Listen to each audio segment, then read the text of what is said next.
ठीक है। Thank you sir. तब तक किसी को कुछ पूछना हो तो पूछ सकते हो आप लोग। क्लास में 5 मिनट के बाद स्टार्ट कर दूंगा।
सर हम्म सर जो नेक्स्ट टेस्ट है ना, जो नेक्स्ट वीक में आएगा, उसका सिलेबस क्या होगा?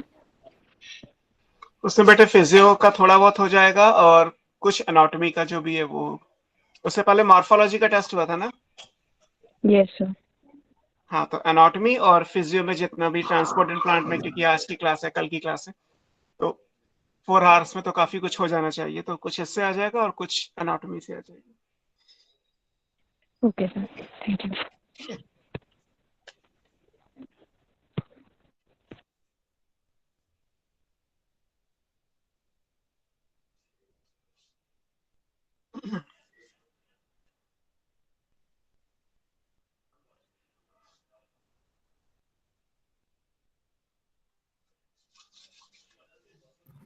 Sir yes. सर फिजियो में उसका बायोमोलिक्यूल और सेल का ज्यादा यूज है ना हाँ बिल्कुल। सर, पर हमें तो अभी पढ़ाया ही नहीं। सर हमने वो फिर पढ़ा नहीं है, हमें पढ़ाया नहीं गया अभी वो चैप्टर। फिर देखते हैं बेटा कितना कर सकते हैं हम। मतलब मैं आपको उसमें से कितना जो हमारे लिए जरूरी है वो तो पढ़ना ही पड़ेगा, है ना। बिना उसके तो काम नहीं चलेगा। एटलीस्ट सेल वाला शायद फिर भी हम थोड़ा बहुत छोड़ सकते हैं, बट बायोमॉलिक्यूल्स तो चाहिए। और अभी सर क्या पढ़ा रहे हैं? सर अभी तो सर हमारा सर बैकलॉग एक्सक्रीशन। अभी एक्सक्रीशन चल रहा है। Yes sir. Yes sir. Okay. और कौन पढ़ा रहा है जूलॉजी आपको? नाम पता है आपको? Sir Vijaypal sir. Vijay Pal sir पढ़ा रहे हैं। अच्छा, ठीक है, मैं बात करता हूँ, वरना आप लोग भी अपने बेसिस पे ये कह के सर से एक बार देखिएगा, सारे लोग एक साथ। बिकॉज सारे लोग बोलेंगे तो वही कुछ बेनिफिट होगा कि after completion of this chapter, जो भी एक्सक्रीशन लाइक आपको चल रहा है, इसके बाद वो आगे ना जाए। उसके बाद वो पहले बायोमॉलिक्यूल्स करा दे। इवन सेल भी ना कराएं, पहले बायोमॉलिक्यूल्स करा दे। सर पर एक बैच सर तो होता है, एक बैच बायोमोलिक्यूल नहीं से हुआ। एक बैच का हो गया, एक का नहीं हुआ है। अच्छा, ये भी तो इशू वो है। बैकलॉग में चल रहा था, बैकलॉग फिलहाल हमारा रोका हुआ है बहुत टाइम से। चलो सर फिर अभी मैं बोर्ड रखा है, देखता वैसे हूँ। एकेडमिक्स वालों से बोर्ड रखा है, वो लोग बोल रहे हैं, वो लोग प्लान कर रहे हैं बैकलॉग्स का। ठीक है, फिर उनको बार बार बोलते रहिए, और क्या करूं। और बाकी मुझे जितना चाहिए होगा वो मैं फिर आपको अपने हिसाब से पढ़ा दूंगा। मतलब जितना जरूरी है उतना तो हमें लेना ही होगा एनी हाउ। कुछ हद तक केमिस्ट्री भी है अब, क्योंकि केमिस्ट्री और फिजिक्स के जो ये पॉसिबल एंगल्स हैं उनको भी हमें, मतलब उन पे भी हम टच करेंगे थोड़ा सा।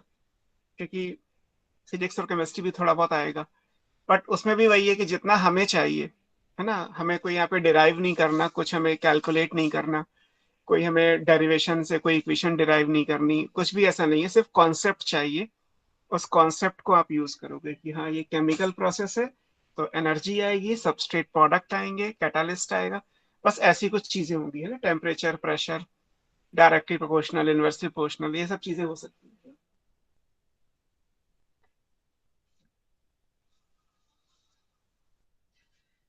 सो स्टार्ट करते हैं। हमने जो कंप्लीट किया था, थोड़ा सा ही किया था प्लांट फिजियो में।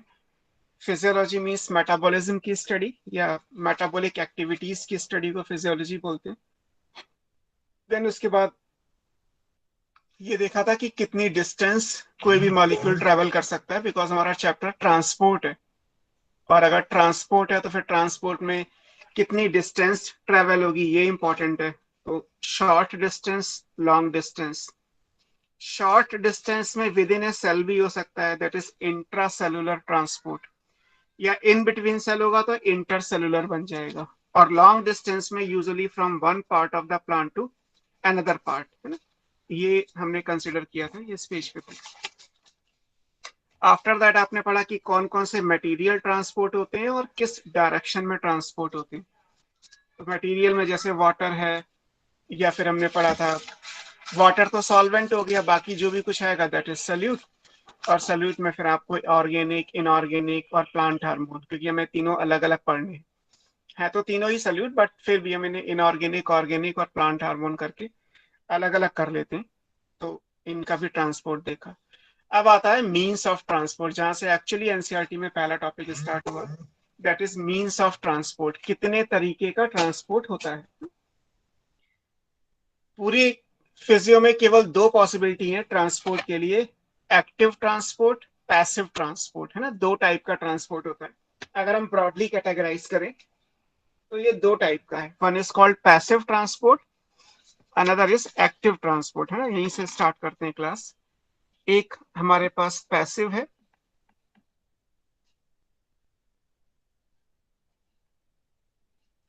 और एक एक्टिव ट्रांसपोर्ट है।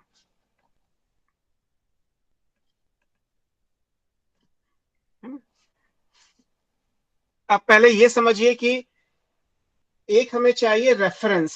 रेफरेंस का मतलब क्या है कि जैसे आप किसी भी कॉन्सेप्ट को जब पढ़ते हो, लाइक जब भी कभी साइंस में ये डिसाइड किया गया होगा कि चलो डिस्टेंस को मेजर करने के लिए मीटर स्केल को यूज करते हैं, या लिक्विड का वॉल्यूम है तो उसको मेजर करने के लिए लीटर का स्केल यूज हो रहा है, या वेट है तो उसके लिए हम ग्राम को यूज करते हैं। अब अगर कोई ये कहे कि सर नहीं मैं तो लिक्विड को ग्राम में मेजर करूंगा, तो बेसिकली कुछ नहीं कर सकते, बिकॉज जहां से भी साइंस की बर्थ हुई होगी, जहां से भी इन सारे कॉन्सेप्ट को डेवलप किया गया होगा, पहले एक रेफरेंस बनाया गया होगा। जो भी डिस्कवरर होगा उसने ये डिसाइड कर लिया कि डिस्टेंस को हम मीटर में लिखेंगे, और क्वांटिटी है तो लीटर में लिख लेते हैं, और अगर वेट है तो हम ग्राम में लिख लेते हैं, है ना। तो ये तीन बेसिक आप यूज करते ही हो। स्टार्टिंग में मेजरमेंट की यूनिट्स कहलाती हैं, फिजिक्स या मैथमेटिक्स के स्टार्टिंग में पढ़ाते हैं। ऐसे ही अब बाकी जो भी कुछ होगा वो इसके रिस्पेक्ट में होगा। लाइक मीटर हो गया, मीटर से माइनस में जाएंगे तो मिलीमीटर, सेंटीमीटर, ऐसे भी कुछ चीजें भी आए, मतलब माइक्रोमीटर ऐसे भी आएंगे। और ऊपर जाना चाहे तो आप किलोमीटर में चले जाइए, तो फिर अलग अलग स्केल बना दिए गए। ऐसे ग्राम में आप जा सकते हैं, माइक्रोग्राम पे जा सकते हैं, पिकोग्राम पे है, फेरोग्राम पे। ऊपर जाएंगे तो किलोग्राम हो गया, क्विंटल हो गया, टन हो गया, लाइक दिस। प्लांट फिजियोलॉजी के लिए भी एक रेफरेंस डिसाइड किया गया। प्लांट फिजियोलॉजी मीन्स जितने भी लिविंग प्लांट हैं उनमें एक रेफरेंस ग्रेडियंट है हमारा, high to low, whether in terms of concentration, और इन टर्म्स ऑफ प्रेशर, और इन टर्म्स ऑफ एनर्जी। ये भी इंपॉर्टेंट है कि पूरी साइंस में जितने भी लैंडमार्क हुए, फिजिक्स और केमिस्ट्री में जितनी भी डिस्कवरीज हुई, उनमें अर्लियर कॉन्सेप्ट को जब आप देखेंगे तो वो कॉन्सेंट्रेशन के बिहाफ पे थे, कि एक कॉन्सेंट्रेशन का change, higher concentration to lower concentration, ऐसे करके। काइनेटिक थ्योरी ऑफ गैसेस जब भी फिजिक्स में पढ़ते हैं हम उसको, तो वहां पे जो पहली थ्योरी दी गई उसमें यही कहा गया कि भाई हायर कॉन्सेंट्रेशन से लोअर कॉन्सेंट्रेशन पे डिफ्यूजन होता है। हम भी यहाँ पढ़ेंगे। फिर लोगों को ये समझ में आया, धीरे धीरे साइंस इंप्रूव हुआ, लॉजिक्स आए, कंसेप्ट्स आए, तो उसमें ये आया कि सेम कॉन्सेंट्रेशन पे अगर प्रेशर वेरिएबल कर दोगे तब भी मॉलिक्यूल का मूवमेंट हो जाएगा। यानी कि कॉन्सेंट्रेशन की जगह बेटर आंसर प्रेशर होना चाहिए, तो सारे कॉन्सेप्ट को प्रेशर में चेंज कर दिया गया। वहां से जैसे आप केमिस्ट्री में पढ़ोगे तो पार्शियल प्रेशर का कॉन्सेप्ट आ जाएगा, है तो फिजिक्स में भी बट आई थिंक सीबीएसई के हिसाब से वो केमिस्ट्री में है। फिर एक बात आई कि आइडियल, अगर आप एक कांस्टेंट प्रेशर और कांस्टेंट कंसंट्रेशन कर दें और उसमें एनर्जी का वेरिएबल कर दें, बेसिकली थर्मोडायनेमिक्स कि concentration same, pressure same, energy molecule की चेंज हो सकती है, तो इसका मतलब बेटर आंसर क्या होगा, फिर उसमें एनर्जी के रिस्पेक्ट में चीजें आने लगी। हर जगह हम थर्मोडायनेमिक्स को ले आए, तो हमने हर जगह कोई भी रिएक्शन है तो उसमें हम एक्सोथर्मिक एंडोथर्मिक इंट्रोड्यूस कर दिया, क्योंकि बिना एनर्जी के ये चीजें नहीं हो सकती।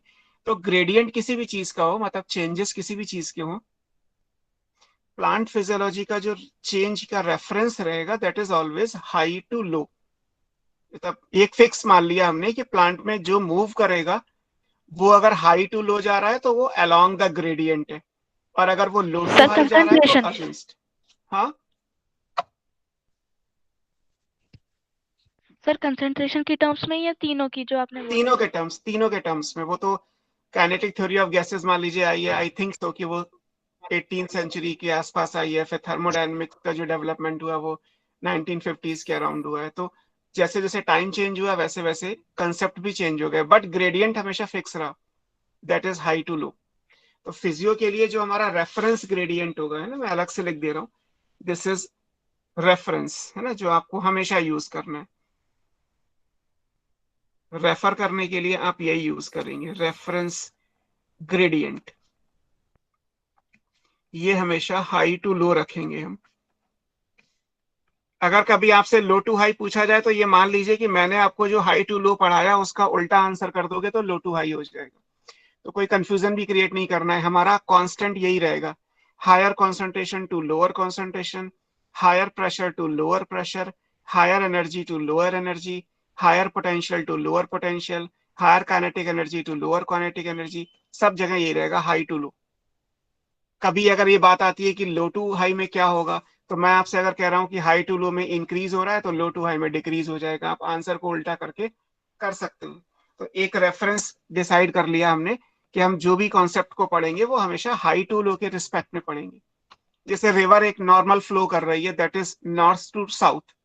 अब उसमें रिवर में जो पर्सन है, कोई एनिमल है या कोई ह्यूमन है, वो नॉर्थ से साउथ जाना चाहता है तो कुछ नहीं करना, वो तो रिवर की वजह से ही अपने आप फ्लो करके चला जाएगा। बट अगर उसे साउथ से नॉर्थ में आना है तो उसे एनर्जी लगानी पड़ेगी, तब वो स्विम करके अपोजिट डायरेक्शन में जा पाएगा, है ना। तो रिवर का फ्लो तो हम चेंज नहीं करेंगे, अपनी पोजीशन को चेंज कर सकते हैं, ऐसे हम इसको नहीं चेंज करेंगे। आगे आपको जो कॉन्सेप्ट पढ़ना है वो आपकी मर्जी है, हाई टू लो पढ़िए या लो टू हाई पढ़िए, हमारा रेफरेंस यही रहेगा, है ना।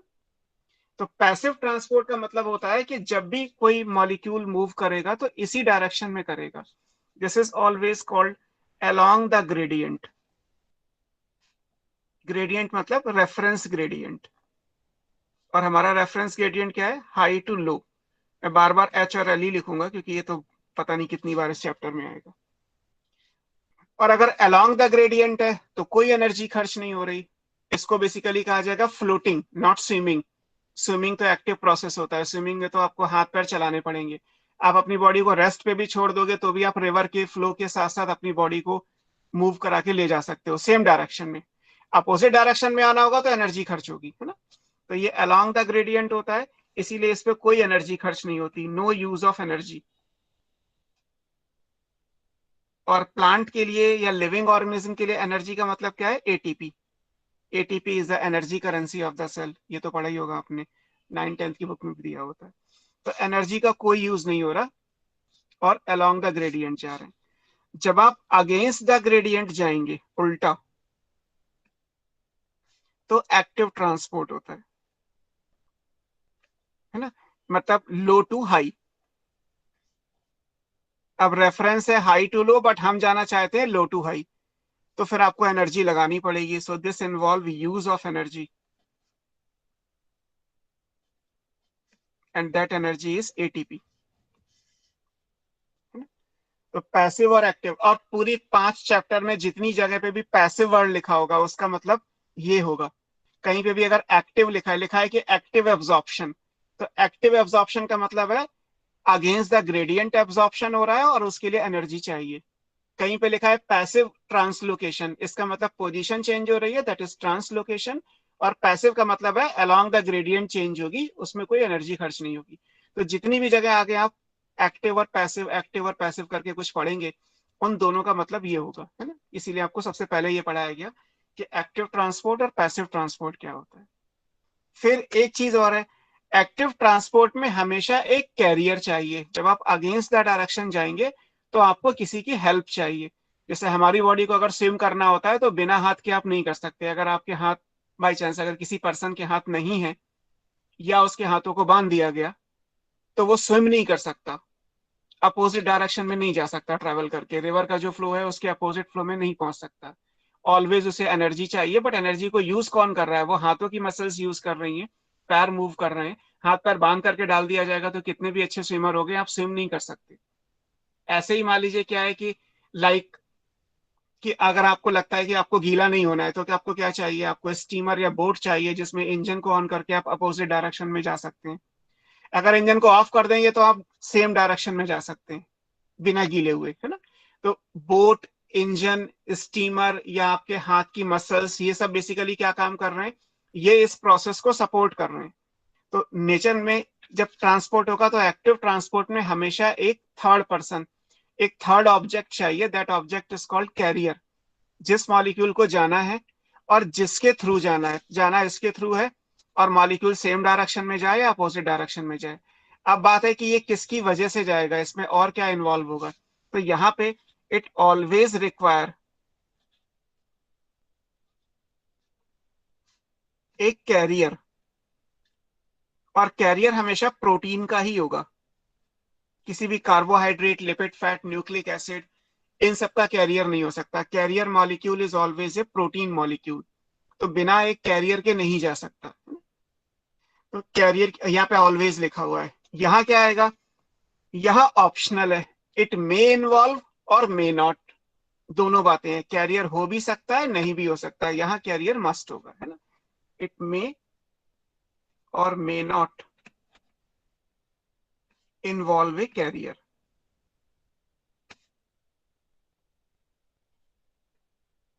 ठीक। तो ये तीन चीजें हो गई कि पैसिव ट्रांसपोर्ट और एक्टिव ट्रांसपोर्ट में डिफरेंस क्या क्या आएंगे, है ना। Along the gradient, against the gradient, use नहीं है एनर्जी का, यहाँ होगा। और यहाँ कैरियर चाहिए, यहाँ हो भी सकता है, नहीं भी हो सकता है। दैट डिपेंड कि पैसिव ट्रांसपोर्ट में अभी आप और क्या क्या पढ़ने वाले हैं। लाइक पैसिव ट्रांसपोर्ट में आप क्या पढ़ेंगे? जैसे डिफ्यूजन पढ़ाया जाएगा आपको। डिफ्यूजन हो या फिर आपकी बुक में कहीं पे सिंपल डिफ्यूजन लिखा हुआ है तो भी एक ही बात है ना। डिफ्यूजन और सिंपल डिफ्यूजन यही है, जिसमें कोई कैरियर नहीं चाहिए होता। जिसमें कैरियर आता है वो क्या है? वो है फैसिलिटेटेड, इसे फैसिलिटी चाहिए, है ये diffusion he. This is also the mean of passive transport, है ना। ये भी पैसिव का ही है, ये भी अलोंग द सर ग्रेडियंट एक बार ये डिफ्यूजन वाला पॉइंट एक और बार बता दीजिए। कौन सा? सर ये जो आपने बोला ना, मे नॉट इन्वॉल्व कैरियर के बाद जो आपने एग्जांपल दिया वो। अभी तो हमें पढ़ना ही है, पूरे पूरे टॉपिक पढ़ने हैं। डिफ्यूजन और ये पैसिव के एग्जाम्पल हैं कि पैसिव ट्रांसपोर्ट कितने तरीके से हो सकता है। तो मे और मे नॉट लिखा तो मैंने दो एग्जाम्पल लिख दिए। मे इन्वॉल्व का मतलब ये फैसिलिटी आ गई, यहाँ पे कैरियर तो चाहिए सर जो होगा। ट्रांसपोर्ट है वो कैरियर का नाम है। बेटे ट्रांसपोर्ट के तरीके हैं, कैरियर का नाम थोड़ा होगा। कैरियर तो प्रोटीन है।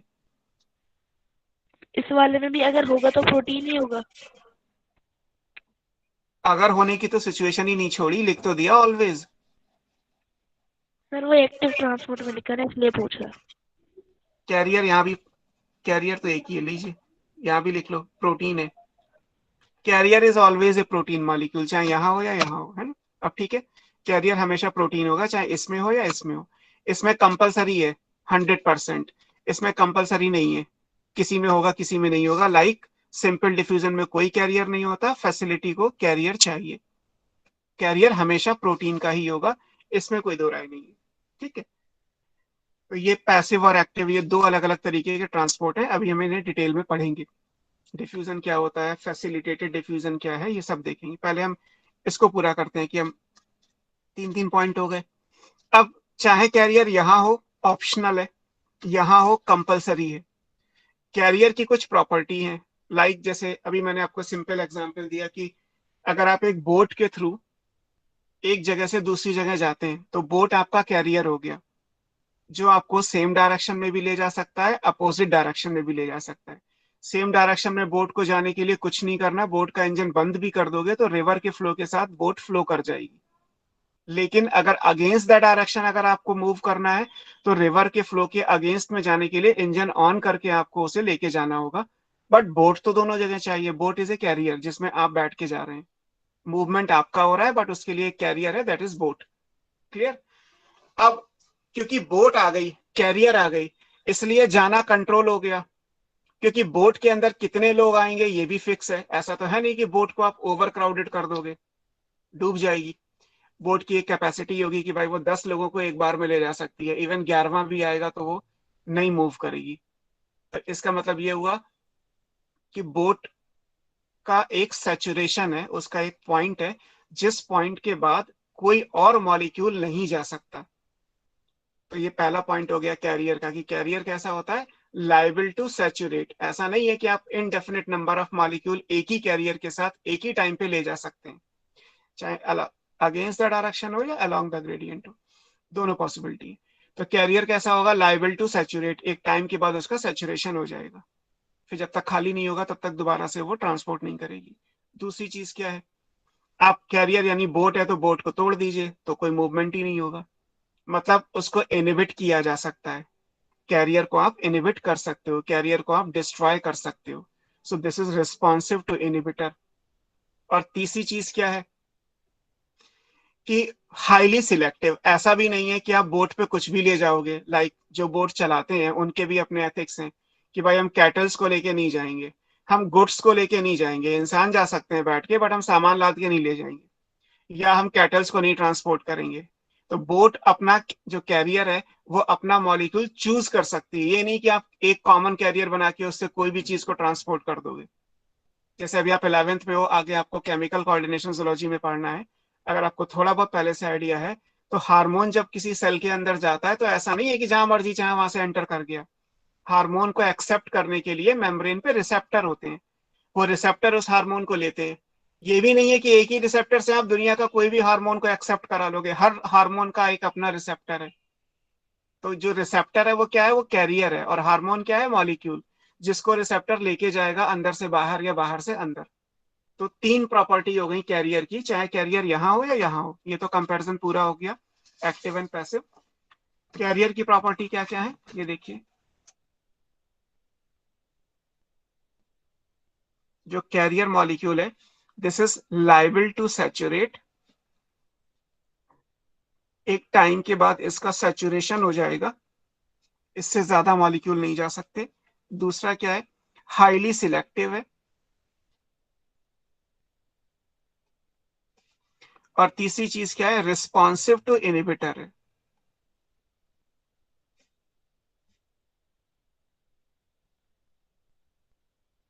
अब ये कैरियर चाहे कोई भी हो, मतलब एक्टिव में हो या पैसिव में हो, ये तीन चीजें आएंगी कैरियर के साथ, कि liable to saturate, highly selective, responsive to inhibitor. Clear? तो ये हमारे मीन्स ऑफ ट्रांसपोर्ट का एक जर्नल अकाउंट हो गया कि मीन्स दो तरीके से हो सकता है, पैसिव ट्रांसपोर्ट और एक्टिव ट्रांसपोर्ट।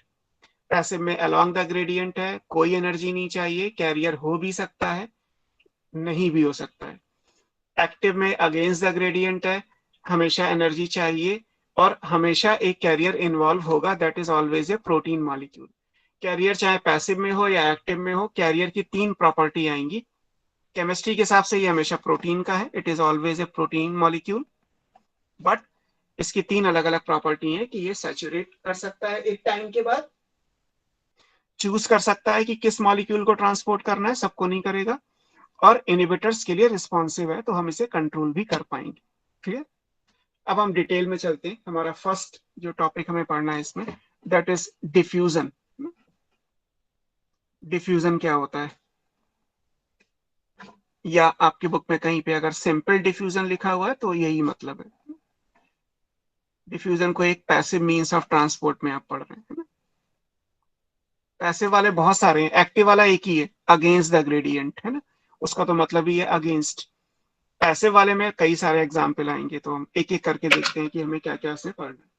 तो सबसे पहले हमारा क्या आएगा, डिफ्यूजन। अब डिफ्यूजन क्या होता है, डिफ्यूजन आप फिजिक्स केमिस्ट्री जहां भी काइनेटिक थ्योरी ऑफ गैसेस पढ़ते होंगे वहीं से डिफ्यूजन की शुरुआत हुई, वही है same.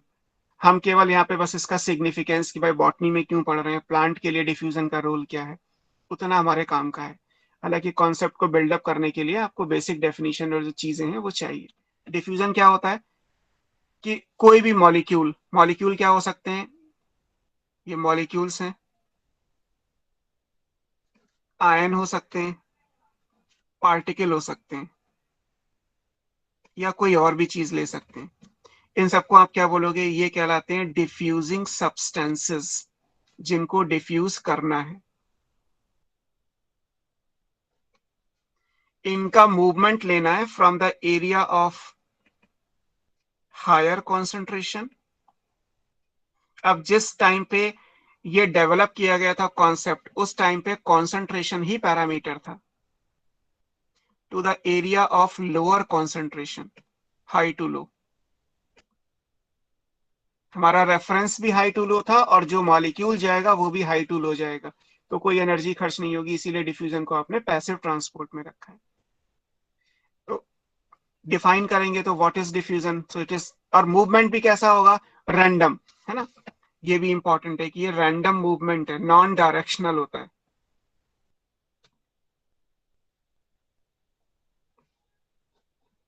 Random movement of molecule ion particles from the area of higher concentration to that of lower concentration is called diffusion. तो ये डिफ्यूजन की डेफिनेशन हो गई, है ना। प्रॉपर सेंटेंस नहीं लिखूंगा, थ्योरेटिकल बहुत ज्यादा हो जाएगा, आपको बस केवल केल्विन का मॉड्यूल खोल के बैठना है, सब कुछ वैसे लिखा हुआ है जैसे मैं आपको पढ़ा रहा हूँ, मैंने ही लिखा है मॉड्यूल, तो आप किसी को कोई दिक्कत नहीं आएगी, है ना। तो सेंटेंस अगर आपको बनाना है तो डिफ्यूजन क्या है, diffusion is random movement of molecule ion और पार्टिकल, जिन्हें हम डिफ्यूजिंग सब्सटेंस कहते हैं, from the area of higher concentration to that of lower concentration is called diffusion. ये डेफिनेशन हो गई, है ना, क्लियर। अब जिस टाइम पे ये डेफिनेशन दी गई थी काइनेटिक थ्योरी ऑफ गैसेस में, उस टाइम पे पैरामीटर कॉन्सेंट्रेशन ही था, तो हमने कॉन्सेंट्रेशन ही लिखा हुआ है। मान लीजिए ये डिफ्यूजन किसी इन्वायरमेंट के अंदर हो रहा होगा, जैसे मान लीजिए आप एक रूम में हैं, आपने क्या किया, आपने डीओ को प्रेस किया, तो डीओ की कैन के अंदर जो परफ्यूम का मॉलिक्यूल है वो हाई कॉन्सेंट्रेशन में है, क्योंकि 100 ml का डीओ होगा तो वो है, और जो एयर का वॉल्यूम आपके रूम में है वो बहुत ज्यादा है, उसमें मॉलिक्यूल 0 है, तो हाई टू लो कॉन्सेंट्रेशन हो गई। जैसे ही आपने नोजल प्रेस किया, मॉलिक्यूल अपनी हाई कॉन्सेंट्रेशन से लो कॉन्सेंट्रेशन में चले गए। अब ऐसा तो है नहीं कि इतना बड़ा रूम है तो कोई डायरेक्शन फिक्स होगा मॉलिक्यूल के जाने का, वो तो रैंडम है, यहाँ से भी जाएंगे, यहाँ से भी जाएंगे, ऐसे भी जाएंगे, किसी भी डायरेक्शन में जा सकते हैं। तो रैंडम मूवमेंट है, किसी भी चीज का हो सकता है, हाई टू लो कॉन्सेंट्रेशन पे होगा, उसको हम डिफ्यूजन बोलेंगे। अब जो सब्सटेंस डिफ्यूज कर रहा है, जिसे आपने अभी डिफ्यूजिंग सब्सटेंस लिखा हुआ है, ये मीडियम पे एक प्रेशर लगाते हैं, ये मीडियम है, मान लीजिए ये एयर के अंदर डिफ्यूजन हो रहा है, so this is the medium, जिसमें मान लीजिए एयर है, फॉर एग्जांपल एटमॉस्फेयर, है ना। तो एयर में डिफ्यूज, जैसे परफ्यूम को आपने खोला तो वो एयर में ही तो डिफ्यूज करेगा, एयर इज द मीडियम।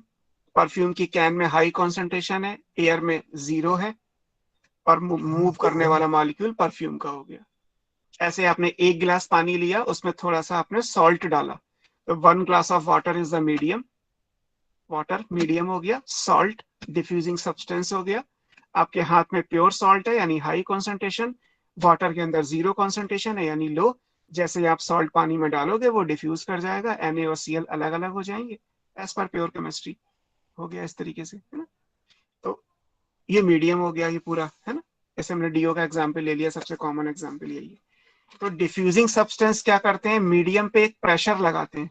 जब ये डिफ्यूजन हो रहा होगा तब तक होगा जब तक इक्विलिब्रियम नहीं आ जाता, है ना, अंटिल इक्विलिब्रियम इज रीच। जब तक दोनों तरफ कॉन्सेंट्रेशन बराबर नहीं हो जाती तब तक डिफ्यूजन चलता रहेगा। तो इस पूरे एरिया पे क्या करेंगे, ये डिफ्यूजिंग सब्सटेंस एक प्रेशर लगाएंगे, उस प्रेशर को क्या बोलेंगे, डिफ्यूजन प्रेशर बोला जाएगा। अरे प्रेशर मीडियम पे लगाते हैं ना, एयर हाँ पे। हाँ, मीडियम लिखेंगे बिकॉज एयर होना जरूरी नहीं है, वाटर भी हो सकता है, कोई सॉलिड सब्सटेंस भी हो सकता है। डिफ्यूजन प्रेशर, इसे आगे डीपी करके लिखेंगे ताकि डिफ्यूजन प्रेशर क्या है? This is pressure exerted by diffusing substance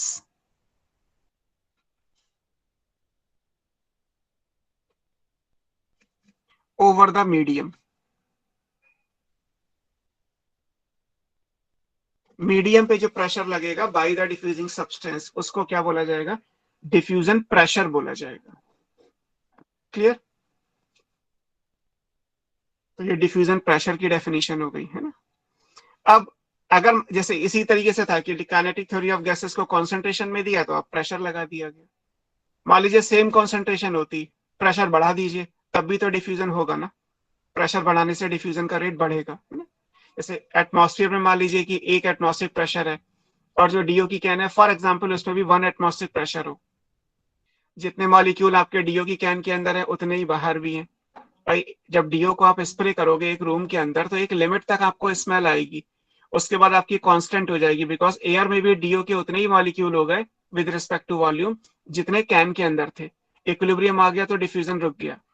अब अगर आपको और डिफ्यूजन करना है, सेम कॉन्सेंट्रेशन पे भी डिफ्यूजन को कंटिन्यू करना है, कॉन्सेंट्रेशन का डिफरेंस है ही नहीं, फिर भी आप चाहते हो कि डिफ्यूजन हो जाए, तो आप यहाँ प्रेशर ज्यादा कर दीजिए। जब प्रेशर लगाओगे तो और मॉलिक्यूल यहाँ से यहाँ डिफ्यूज कर जाएंगे। तो जहां पे पुरानी डेफिनेशन में हाई कॉन्सेंट्रेशन या लो कॉन्सेंट्रेशन था, इसी की जगह नई डेफिनेशन में क्या हो गया? Higher diffusion pressure to lower diffusion pressure हो गया। चाहे कॉन्सेंट्रेशन के रिस्पेक्ट में डिफाइन कर लो, चाहे प्रेशर के रिस्पेक्ट में। लिखा होता है ना डीओ की कैन पे कि under high pressure do not puncture it, है ना, keep away from the direct sunlight, because sunlight से टेम्परेचर आएगा और हाई टेम्परेचर पे ये बर्स्ट कर सकती है, कैन फट सकती है, और क्योंकि अंडर प्रेशर कैन है इसलिए जब वो फटेगी तो डैमेज भी कॉज कर सकती है। सारी प्रिकॉशंस लिखी होती हैं। तो आपको भी पता है कि डीओ के कैन के अंदर जो प्रेशर है वो ज्यादा है और एटमॉस्फेयर का तो 1 प्रेशर है। तो प्रेशर के डिफरेंस की वजह से जैसे आपने नोजल प्रेस किया, प्रेशर का डिफरेंस, एक फ्री सरफेस चाहिए होती है, बीच में कोई बैरियर नहीं आना चाहिए। अगर आपने प्लास्टिक लगा दिया बीच में, कोई ऐसी चीज लगा दी जिससे ये मॉलिक्यूल डिफ्यूज नहीं कर सकता, तो डिफ्यूजन नहीं होगा। कोई आपने पर्दा टांग दिया, कोई आपने पेपर रख दिया, कोई आपने कपड़ा लगा दिया, तो मॉलिक्यूल डिफ्यूज कर जाएगा। तो फ्री सरफेस का मतलब ये है कि जिससे ये मॉलिक्यूल डिफ्यूज कर सके। प्लास्टिक की शीट लगा दोगे तो डिफ्यूजन नहीं होगा, लेकिन अगर आपने पेपर, क्लॉथ या कुछ नहीं है तो डिफ्यूजन होता रहेगा। तो चाहे आप कॉन्सेंट्रेशन लिखे चाहे आप प्रेशर लिखे, इस डेफिनेशन के लिए, डिफ्यूजन के लिए ये बातें एक ही निकल के आएंगी। क्लियर? यहाँ पे जो पॉइंट इंपॉर्टेंट है वो लिख लीजिए। Diffusion always require a free surface या मीडियम, जिसका मतलब है कि जो डिफ्यूजिंग सब्सटेंस है वो इसको क्रॉस कर जाए, है ना?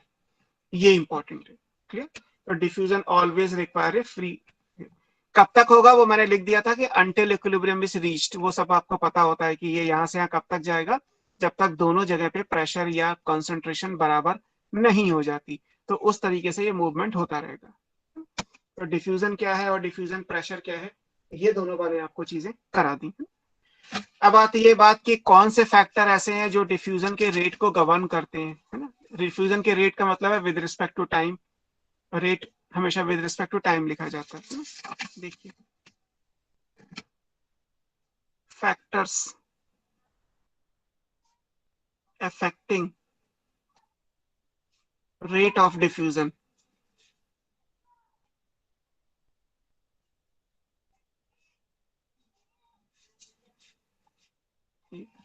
कौन कौन से फैक्टर हैं जो डिफ्यूजन के रेट को गवर्न करते हैं? पहला फैक्टर सिंपल लिख लेते हैं, डिफ्यूजन रेट लिखा हुआ है ना, डीआर, ठीक, directly proportional to concentration gradient. जितना ज्यादा कॉन्सेंट्रेशन का डिफरेंस होगा उतना ज्यादा डिफ्यूजन रेट होगा। सबको समझ में आता है? डिफ्यूजन रेट कॉन्सेंट्रेशन ग्रेडियंट के डायरेक्टली प्रोपोर्शनल है। 100 to 0 तो 100 का डिफरेंस हो गया, 80 to 40 केवल 40 का डिफरेंस हुआ, 60 to 55 केवल 5 का डिफरेंस हुआ। जितना बड़ा डिफरेंस उतना डिफ्यूजन का रेट ज्यादा। सिंपल कॉन्सेप्ट है। दूसरा क्या है, ऐसे diffusion rate is directly proportional to pressure.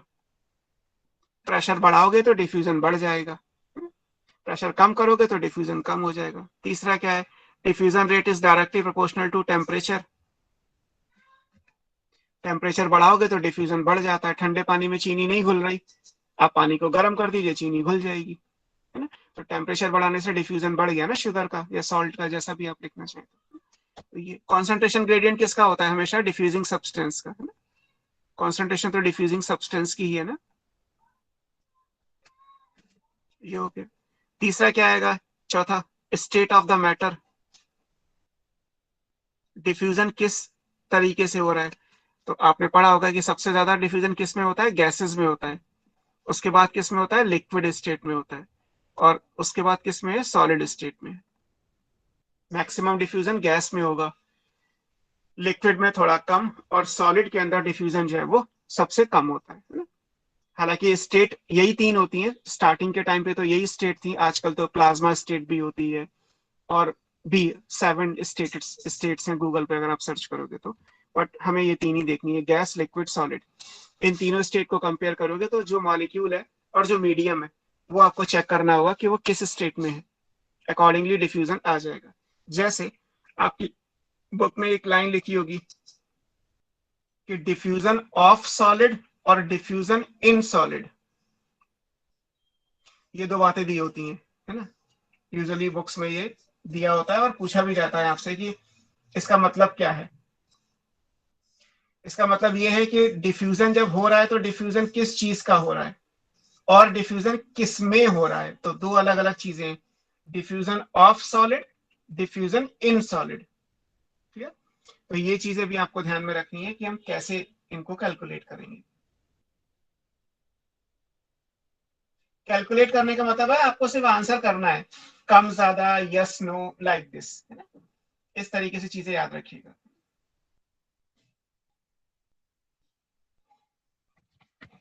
देखो यहाँ पे एक लाइन आपको बुक में मिलेगी, मैं अलग से लिख दे रहा हूँ, ये लाइन याद रखिएगा।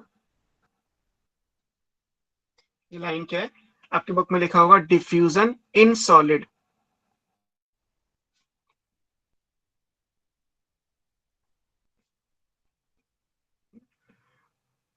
ये मोर, आप कह सकते हो कि ये आपको इसके चांसेस आपको ज्यादा मिलेंगे, है ना, मोर लाइकली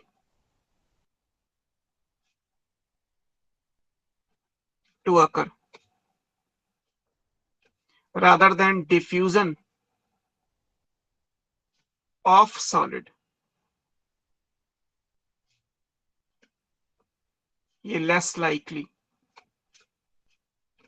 ये लाइन आपको मिलेगी बुक में, कुछ सिमिलर देख लीजिएगा। इसका मतलब क्या है कि डिफ्यूजन इन सॉलिड का मतलब है सॉलिड इज द मीडियम जिसमें डिफ्यूजन जिस चीज का होगा वो अलग, यहाँ पे मीडियम सॉलिड होगा। डिफ्यूजन ऑफ सॉलिड का मतलब है कि डिफ्यूजिंग सब्सटेंस सॉलिड स्टेट में है, मीडियम किसी और स्टेट में हो सकता है ना। दो चीजें, एक तो मीडियम और एक सब्सटेंस, है ना। जैसे अगर कॉमन एग्जांपल अगर आप लेते हैं तो हमने सबसे पहले एग्जांपल क्या पढ़ा कि डीओ को हमने मान लीजिए एयर में ओपन किया, रूम में ओपन किया, तो डीओ गैस स्टेट में है और जो एटमॉस्फेयर है वो भी गैस स्टेट में है। तो गैस का डिफ्यूजन एटमॉस्फेयर यानी गैस में। क्लियर।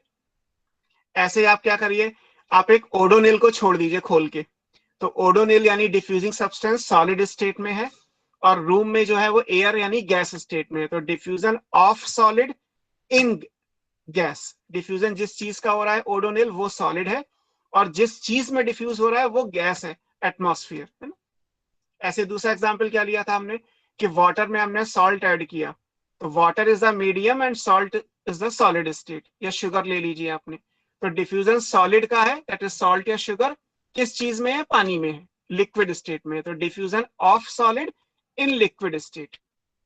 ऐसे ओडोनिल को आप बर्फ के ऊपर रख दीजिए, है ना, तो उसमें केस में क्या होगा, diffusion of solid in solid, medium भी सॉलिड हो गया और डिफ्यूजिंग सब्सटेंस भी सॉलिड हो गया, है ना। तो ऐसे ही आपके पास सारी पॉसिबिलिटी आ जाएंगी। आप किस चीज को डिफ्यूज करा रहे हैं, डिफ्यूजिंग सब्सटेंस, उसकी भी 3 स्टेट है, लिक्विड, सॉलिड, गैस। और जिस चीज में डिफ्यूज करा रहे हैं उसकी भी 3 स्टेट होंगी, लिक्विड, सॉलिड, गैस। अब जब आप ये कंपेयर करोगे तो उसमें आपको ये लाइन मिल जाएगी कि डिफ्यूजन, ऑब्वियस सी बात है कि गैस और लिक्विड में ज्यादा होता है, एटमॉस्फेयर गैस है और पानी के अंदर हमने मान लिया सॉल्ट को डाला तो लिक्विड स्टेट में है, तो डिफ्यूजन ये आएगा। Diffusion in solid rather than of solid is more likely, तो ये वो लाइन आपको यहाँ से मिल जाएगी कि सॉलिड में डिफ्यूजन। फिर बोलो समझ नहीं आया क्या चीज?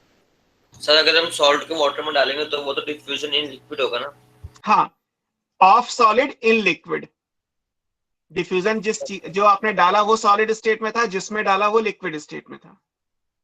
तो डिफ्यूजन इन सॉलिड का एग्जांपल वही होगा ना, ओडोनिल को आइस के ऊपर जो आपने। हाँ, आप आइस की ब्रेक लेके उस पर ओडोनिल रख दीजिए। तो ये तो मैं डेली यूज के एग्जांपल ले रहा हूँ, बाकी आपके पास जब क्वेश्चन आएगा तो कुछ ना कुछ तो दिया ही होगा ना। ये तो बहुत मेरे हिसाब से कॉमन लाइन है, लेकिन कंफ्यूजिंग है, तो कंफ्यूजन नहीं करना है, बिकॉज कंफ्यूजन में क्वेश्चन गलत होता है।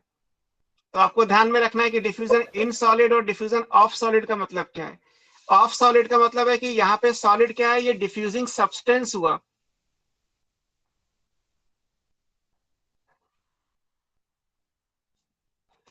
और इन सॉलिड का मतलब है ये मीडियम हुआ, diffusion in solid medium, diffusion of solid substance. ये तो इसमें कॉमन क्या है, कॉमन ये कि diffusion in solid medium rather than diffusion of solid substance. ऐसे तो कहने को तो ये सिंपल सी लाइन है, बट फिर भी कंफ्यूजन ना क्रिएट हो इसीलिए पूरा पूरा लिख दिया गया आपको। और क्या हो सकता है पैरामीटर? सर, तो ये मोर और लेस लाइकली टू अगर हमने इन्हीं दोनों को आपस में कंपैरिजन किया या बाकी हाँ। स्टेट से भी करा है? नहीं, बाकी से करोगे तो सबके अलग अलग आएंगे। हाँ ये सर, तो क्योंकि डिफ्यूजन इन हाँ, सॉलिड्स से तो ज्यादा डिफ्यूजन इन गैसेस। Gas obvious. इससे पहले लिखोगे तो ये दोनों आएंगे। ये तो यहाँ पे आके ये दो लाइन आपकी बुक में, क्योंकि इस चीज को स्पेशली हाईलाइट करके दिया हुआ है, इटैलिक फॉन्ट पे करके लिखा हुआ है, तो इसलिए हम इस पे फोकस कर रहे हैं कि यहाँ से कंफ्यूजन ना हो। बाकी तो सबको पता है कि गैस और लिक्विड स्टेट में डिफ्यूजन क्वाइट कॉमन है। प्लांट के लिए भी यूजुअली या तो गैस एग्जाम्पल आप देखोगे या लिक्विड स्टेट में देखोगे। सॉलिड स्टेट में डिफ्यूजन का प्लांट के अंदर बहुत रेयर एग्जाम्पल होगा, है ना। बट अभी हम सिग्निफिकेंस पे तो गए नहीं, अभी तो हम एक जर्नल पढ़ रहे हैं, जैसा फिजिक्स केमिस्ट्री में पढ़ाया जाता है वैसा ही देख रहे हैं। नेक्स्ट क्या है, density of the diffusing substance, जहां से डेरिवेशन आप अपनी फिजिक्स के टेक्स्ट में पढ़ते हैं। Diffusing substance density small D से लिखा जाता है। यहाँ पे आप पढ़ते हैं diffusion rate is inversely proportional to square root of density of diffusing particle. पढ़ा है कहीं किसी ने?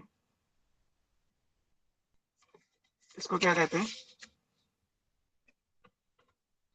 आपने काइनेटिक थ्योरी ऑफ गैसेस कहाँ मतलब पढ़ी भी है, नहीं पढ़ी है? आपको आइडिया है कि वो 11th में है या 12th में है? सर 11th में ही है, पर अभी नहीं पढ़ी। तो फिर ये बताओ ये क्या, इसको क्या कहते हैं? हाँ सर एक ऐसा ही था, पर उसकी जगह डेंसिटी की जगह मोलर मास था। कोई बात नहीं, वो फिर और कॉम्प्लिकेट हो जाएगा। कहते क्या है उसे? सर उसे रेट ऑफ इफ्यूजन या डिफ्यूजन कहते थे। नहीं तो ये कोई लॉ है ना, किसका लॉ है ये? ग्राहम्स लॉ ऑफ डिफ्यूजन कहीं पढ़ा है? Yes sir. Yes sir, Graham's law of diffusion. Yes sir. यही तो है। ठीक है, वो मोलर मास वाला कॉन्सेप्ट, क्योंकि फिर एक्चुअली जब आप ग्राहम्स लॉ ऑफ डिफ्यूजन को उस पर डाल के देखोगे गूगल पे, जिस टाइम पे ग्राहम्स ने दिया था उस टाइम पे डेंसिटी के रिस्पेक्ट में है। जैसे मैंने आपको कहा कि उस टाइम पे डिफ्यूजन की डेफिनेशन देखोगे तो कॉन्सेंट्रेशन वाली ही दी होगी।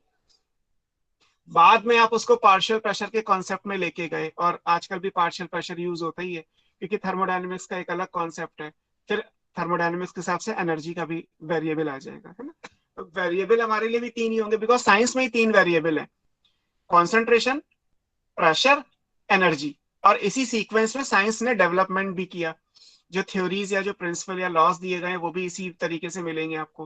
पुराने जितने भी लॉ हैं उन सब जगह पे आपको देखोगे तो कॉन्सेंट्रेशन का पैरामीटर होगा, फिर पार्शियल प्रेशर या प्रेशर का कॉन्सेप्ट आया, देन उसके बाद एनर्जी का आया। और इवन हम भी पढ़ेंगे लाइक प्लांट फिजियोलॉजी में, जब आप अगर आगे पढ़ेंगे कोई थ्योरी, तो कोई थ्योरी ऐसी होगी जिसमें लिखा होगा प्रेशर ग्रेडियंट हाइपोथेसिस, क्योंकि वो जिस टाइम पे जिस पर्सन ने दी थी उस टाइम पे पूरी दुनिया में प्रेशर का कॉन्सेप्ट था, इसीलिए उस थ्योरी को प्रेशर में दिया गया। जबकि यहाँ हम पढ़ रहे हैं तो यहाँ कॉन्सेंट्रेशन क्राइटेरिया है, क्योंकि जिस टाइम पे ये दिया गया था कॉन्सेप्ट, उस टाइम पे कॉन्सेंट्रेशन कॉमन था, तो कॉन्सेंट्रेशन के रिस्पेक्ट में भाई मान लीजिए अगर डिस्कवरी 100 साल पहले की है तो आप ये उम्मीद थोड़ा करेंगे कि वो लेटेस्ट 2020 के अकॉर्डिंग हो, वो तो 1920 के अकॉर्डिंग होगी ना। 1920 से 2020 के अंदर जो चेंजेस किए गए वो टाइम टू टाइम पे आपको मिल जाएंगे। ये सब फैक्टर्स हैं जो डिफ्यूजन के रेट को गवर्न करते हैं। बाकी हम बॉटनी में क्यों पढ़ रहे हैं, सिग्निफिकेंस क्या है, क्योंकि आपको अलग अलग टॉपिक्स पढ़ने ही है, तो सिग्निफिकेंस आप अपनी बुक से भी पढ़ सकते हैं। लाइक जैसे जितना भी गैसियस एक्सचेंज होता है, इससे पहले मैंने ठीक आपको एनाटॉमी पढ़ाया, तो उसमें स्टोमेटा के थ्रू भी गैसियस एक्सचेंज होता है, लेंटी सेल्स के थ्रू भी गैसियस एक्सचेंज होता है। प्लांट का काम है ऑक्सीजन बनाना, ऑक्सीजन निकल के एटमॉस्फेयर में आती है। प्लांट का काम है कार्बन डाइऑक्साइड को यूज करना फोटोसिंथेसिस में। तो O2 CO2 का जो एक्सचेंज हो रहा है वो प्योरली डिफ्यूजन के बेस पे है। इसी तरीके से ट्रांसपिरेशन, ये सब आप आगे डिटेल में भी पढ़ोगे। ट्रांसपिरेशन में लॉस ऑफ वाटर वेपर है, बाकी तो हम बाद में पढ़ेंगे। वेपर का मतलब गैस स्टेट में, तो गैस स्टेट में वाटर का लॉस होगा, स्टोमेटा खुलेगा तो अंदर से पानी निकल के बाहर जाएगा, इसीलिए जा पाएगा बिकॉज लीफ के अंदर वाटर की कॉन्सेंट्रेशन ज्यादा है, एटमॉस्फेयर में वाटर की कॉन्सेंट्रेशन कम है। स्टोमेटा खुल गया तो फ्री सरफेस हो गई, वाटर अपनी हाई कॉन्सेंट्रेशन से लो कॉन्सेंट्रेशन पे डिफ्यूज कर जाएगा, उसी को आप ट्रांसपिरेशन बोल देते हैं। ऐसे वाटर एब्जॉर्प्शन में भी डिफ्यूजन आप पढ़ेंगे। ये सब आपको इसी चैप्टर में आगे पढ़ने हैं, मतलब इन प्रोसेस के बारे में आपको आगे पढ़ना है ना। हार्मोन का भी डिफ्यूजन होता है, डिफ्यूजन ऑफ हार्मोन्स।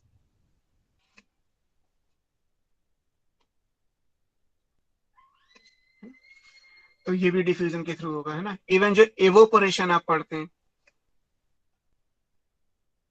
कि हाई टेम्परेचर की वजह से प्लांट से पानी एवोपोरेट कर जाता है, तो evaporation is a kind of diffusion.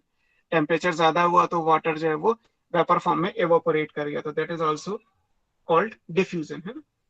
और इसके अलावा अभी हम आगे ऑस्मोसिस भी पढ़ेंगे, and that is again A special type of diffusion. कुछ चीजें इसमें ऐड हो जाएंगी लेकिन डिफ्यूजन इसमें भी होगा। इवन आगे आप इम्बाइबिशन पढ़ेंगे, IMBIBITA,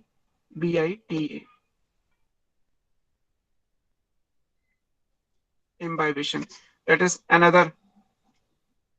ये सब स्पेशल टाइप के डिफ्यूजन में आपको पढ़ाए जाएंगे। ऑस्मोसिस और इम्बाइबिशन दोनों में लिखा होगा कि स्पेशल टाइप का डिफ्यूजन है, तो डिफ्यूजन प्लांट के अंदर कॉमनली यूज होगा, तो आप इन चीजों के बारे में अभी आगे पढ़ेंगे, है? ये सिग्निफिकेंस हो गया, क्लियर। तो ये हमारा पहला हुआ, दैट इज डिफ्यूजन। वापस वो शीट लगा, ये लो,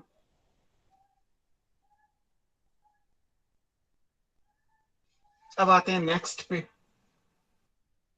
सर डन। ठीक, अब नेक्स्ट पे क्या करना है उसको भी समझते हैं। अब आपको थोड़ा सा सेल चाहिए। प्लाज्मा मेम्ब्रेन का स्ट्रक्चर तो पढ़ा ही होगा आपने। Yes sir. Yes sir. Cell membrane का स्ट्रक्चर यहाँ नहीं तो कहीं और, मतलब आप कह रहे हैं ना कि आपने बायोमॉलिक्यूल्स नहीं पढ़ा लेकिन सेल तो पढ़ा है, या आप ऐसे कुछ बच्चों ने जो एक बैच के हैं उन्होंने थोड़ा बहुत तो पढ़ा ही है ना। देखो अब हमें क्या करना है, अगर हम मान लीजिए कोई मॉलिक्यूल ऐसा लेते हैं, मान लीजिए यहाँ पे कोई बैरियर है, ये पेन एक बैरियर है, ठीक है। जो मॉलिक्यूल है वो इस प्लास्टिक में डिफ्यूज कर सकता है, मतलब इसको इधर से इधर जा सकता है, तो कोई बात ही नहीं है।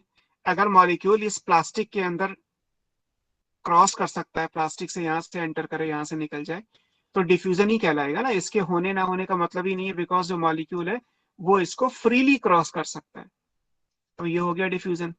इसको हटा दो या इसको लगा दो कोई फर्क नहीं पड़ता। लेकिन अगर कोई मॉलिक्यूल ऐसा है जो इस प्लास्टिक से डिफ्यूज नहीं कर सकता, लाइक वाटर है, इधर वाटर है ज्यादा, इधर वाटर है कम, तो वाटर अपनी हाई कॉन्सेंट्रेशन से लो कॉन्सेंट्रेशन में अपने आप चला जाएगा, लेकिन बीच में क्या आ रहा है, प्लास्टिक आ रही है, और प्लास्टिक से तो वाटर क्रॉस करेगा नहीं। तो अब आप कैसे कराओगे डिफ्यूजन, जाना तो इसी डायरेक्शन में, तो हम क्या करेंगे, हम इसमें एक होल कर देते हैं यहां से लेके यहां तक, तो वाटर यहां से और यहां से तो नहीं जाएगा, लेकिन जहां पे होल है वहां से तो जा ही सकता है। तो होल क्या है, हमने एक छोटा सा पोर बना दिया, हमने इसको एक फैसिलिटी दे दी कि ये वाली चीज यहां जा सकती है केवल इसी पॉइंट से, इससे ऊपर नहीं जा सकती, इससे नीचे नहीं जा सकती, जहां पे होल है केवल वहीं से जा सकती है। So that is a kind of facility, कि वो एक फैसिलिटी हो गई कि भाई मूवमेंट तो यहां से यहां हो जाएगा लेकिन केवल इस पॉइंट से होगा। जैसे मान लीजिए हमारी बॉडी है, तो हमारी बॉडी कोई मैजिक तो है नहीं कि हम किसी भी दीवार को आसानी से क्रॉस कर लेंगे। अगर मान लीजिए वॉल डिफ्यूजिबल होती, हमारी बॉडी डिफ्यूजिबल होती किसी वॉल के लिए, तो फिर कमरे में गेट लगाने की जरूरत क्या है? रूम में किसी भी वॉल से आप डिफ्यूज करके रूम के अंदर या बाहर जा सकते हैं, जैसे मैजिक दिखाते हैं आपको, है ना। लेकिन ऐसा होता तो नहीं है, तो हमने क्या किया, रूम में एक गेट लगा दिया कि एक गेट एक ऐसी जगह है जहाँ पे वॉल एक्चुअली है ही नहीं, और आप उस गेट के थ्रू आसानी से अंदर बाहर कर सकते हैं, है ना। तो ऐसे यहाँ पे भी है कि हमें एक फैसिलिटी देनी है, लेकिन फैसिलिटी किसको चाहिए वो फिक्स हो जाएगा, क्योंकि फैसिलिटी जर्नलाइज नहीं होती। फैसिलिटी का मतलब स्पेशलाइज्ड, कि वहां पे आपको ये बताना पड़ेगा कि ऐसा कौन सा मॉलिक्यूल है जो नहीं जा सकता, जिसको फैसिलिटी की जरूरत है। तो इसलिए अब जो दूसरा आएगा वो फैसिलिटेटेड डिफ्यूजन आएगा।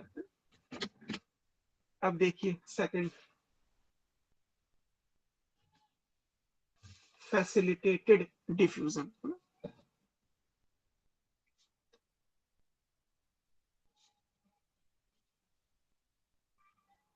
क्योंकि डिफ्यूजन लिखा हुआ है तो बाकी सारी चीजें सेम रहेंगी, मतलब हाई कॉन्सेंट्रेशन से लो कॉन्सेंट्रेशन जब तक इक्विलिब्रियम ना आ जाए, हाई प्रेशर से लो प्रेशर जब तक इक्विलिब्रियम ना आ जाए, रैंडम मूवमेंट होगा मॉलिक्यूल पार्टिकल आयन का एंड ऑल, और फ्री सरफेस चाहिए, वो सब कुछ है।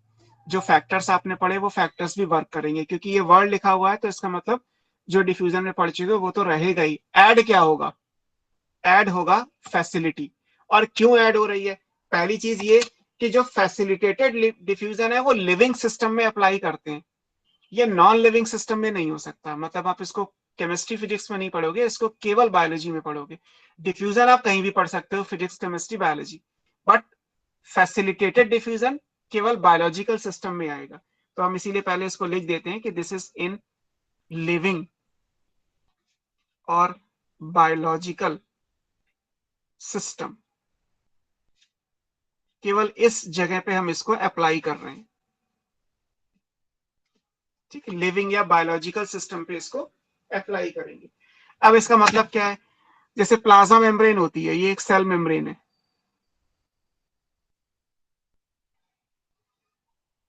इसीलिए मैंने पूछा कि सेल मेम्ब्रेन। अब अगर मैं इसको सेल मेम्ब्रेन लिखूंगा तो आपको पता ही है सेल मेम्ब्रेन तो लिविंग सेल में ही होगी ना, बायो में तो सेल मेम्ब्रेन आएगी, केमिस्ट्री और फिजिक्स में तो कोई सेल मेम्ब्रेन नहीं है। सेल मेम्ब्रेन होती किसकी है? ये लिपिड और प्रोटीन की बनी होती है, लाइपोप्रोटीनेशियस। मैं अलग अलग लिख दे रहा हूं, लिपिड एंड प्रोटीन्स, इन चीजों से मिलकर बनी होती है ना। यहाँ पे लिपिड के मॉलिक्यूल्स आएंगे, अगर आपको डायग्राम पढ़ाया गया है तो ऐसे, कुछ भी बना लीजिए, है ना। यहाँ पे कुछ प्रोटीन्स होंगी बाहर की तरफ, है ना। तो फिलहाल ये लिपिड है, सेल मेम्ब्रेन है जो लिपिड की लेयर को रिप्रेजेंट कर रही है। अब जिन मॉलिक्यूल्स को क्रॉस करना है उनको बना के देखते हैं। मॉलिक्यूल कौन कौन से हैं? लाइक ये लिपिड की मेम्ब्रेन है, यहाँ पे हाई कॉन्सेंट्रेशन है,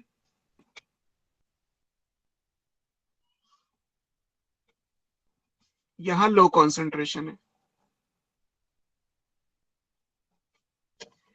अब जो मॉलिक्यूल इस लिपिड में सॉल्युबल है वो तो आराम से क्रॉस कर जाएगा, कोई दिक्कत ही नहीं आएगी, है ना।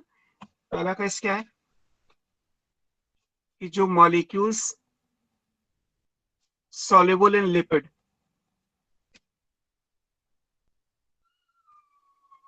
और लिपिड सॉल्युबल है तो क्या कहलाएंगे? ये लाइपो, लिपिड के लिए फिलिक मतलब लविंग, तो ये लाइपोफिलिक है। जब लाइपोफिलिक है तो ये आसानी से क्रॉस कर जाएंगे। This is called simple diffusion.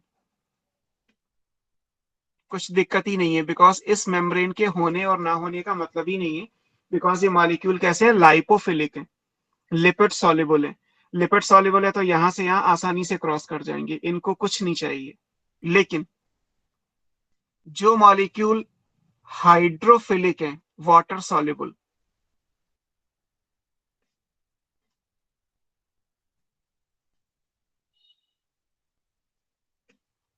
Solutes, और खुद वाटर भी अगर हो तो फिर ये मेम्ब्रेन को डायरेक्टली क्रॉस नहीं कर सकता। लिपिड की मेम्ब्रेन है, कोई भी चीज वाटर या वाटर सॉल्युबल कैसे जाएगी? नहीं जा सकती ना, सिंपल कॉन्सेप्ट है, आप समझ सकते हैं, बिकॉज लिपिड और वाटर की तो एफिनिटी जस्ट अपोजिट है। तो कोई भी वाटर या वाटर सॉल्युबल चीज लिपिड की मेम्ब्रेन को क्रॉस नहीं कर सकती, है ना। अब इसकी में और जाना इसी डायरेक्शन में, हाई टू लो कॉन्सेंट्रेशन। अगर मान लीजिए ये सेल है इधर पूरी, तो बाहर से अंदर कोई चीज सेल में जानी है, और सेल की मेम्ब्रेन तो पूरी की पूरी लिपिड और प्रोटीन की बनी हुई है। तो जो भी चीजें वाटर सॉल्युबल है या वाटर है, तो वो सेल के अंदर कैसे जाएगा?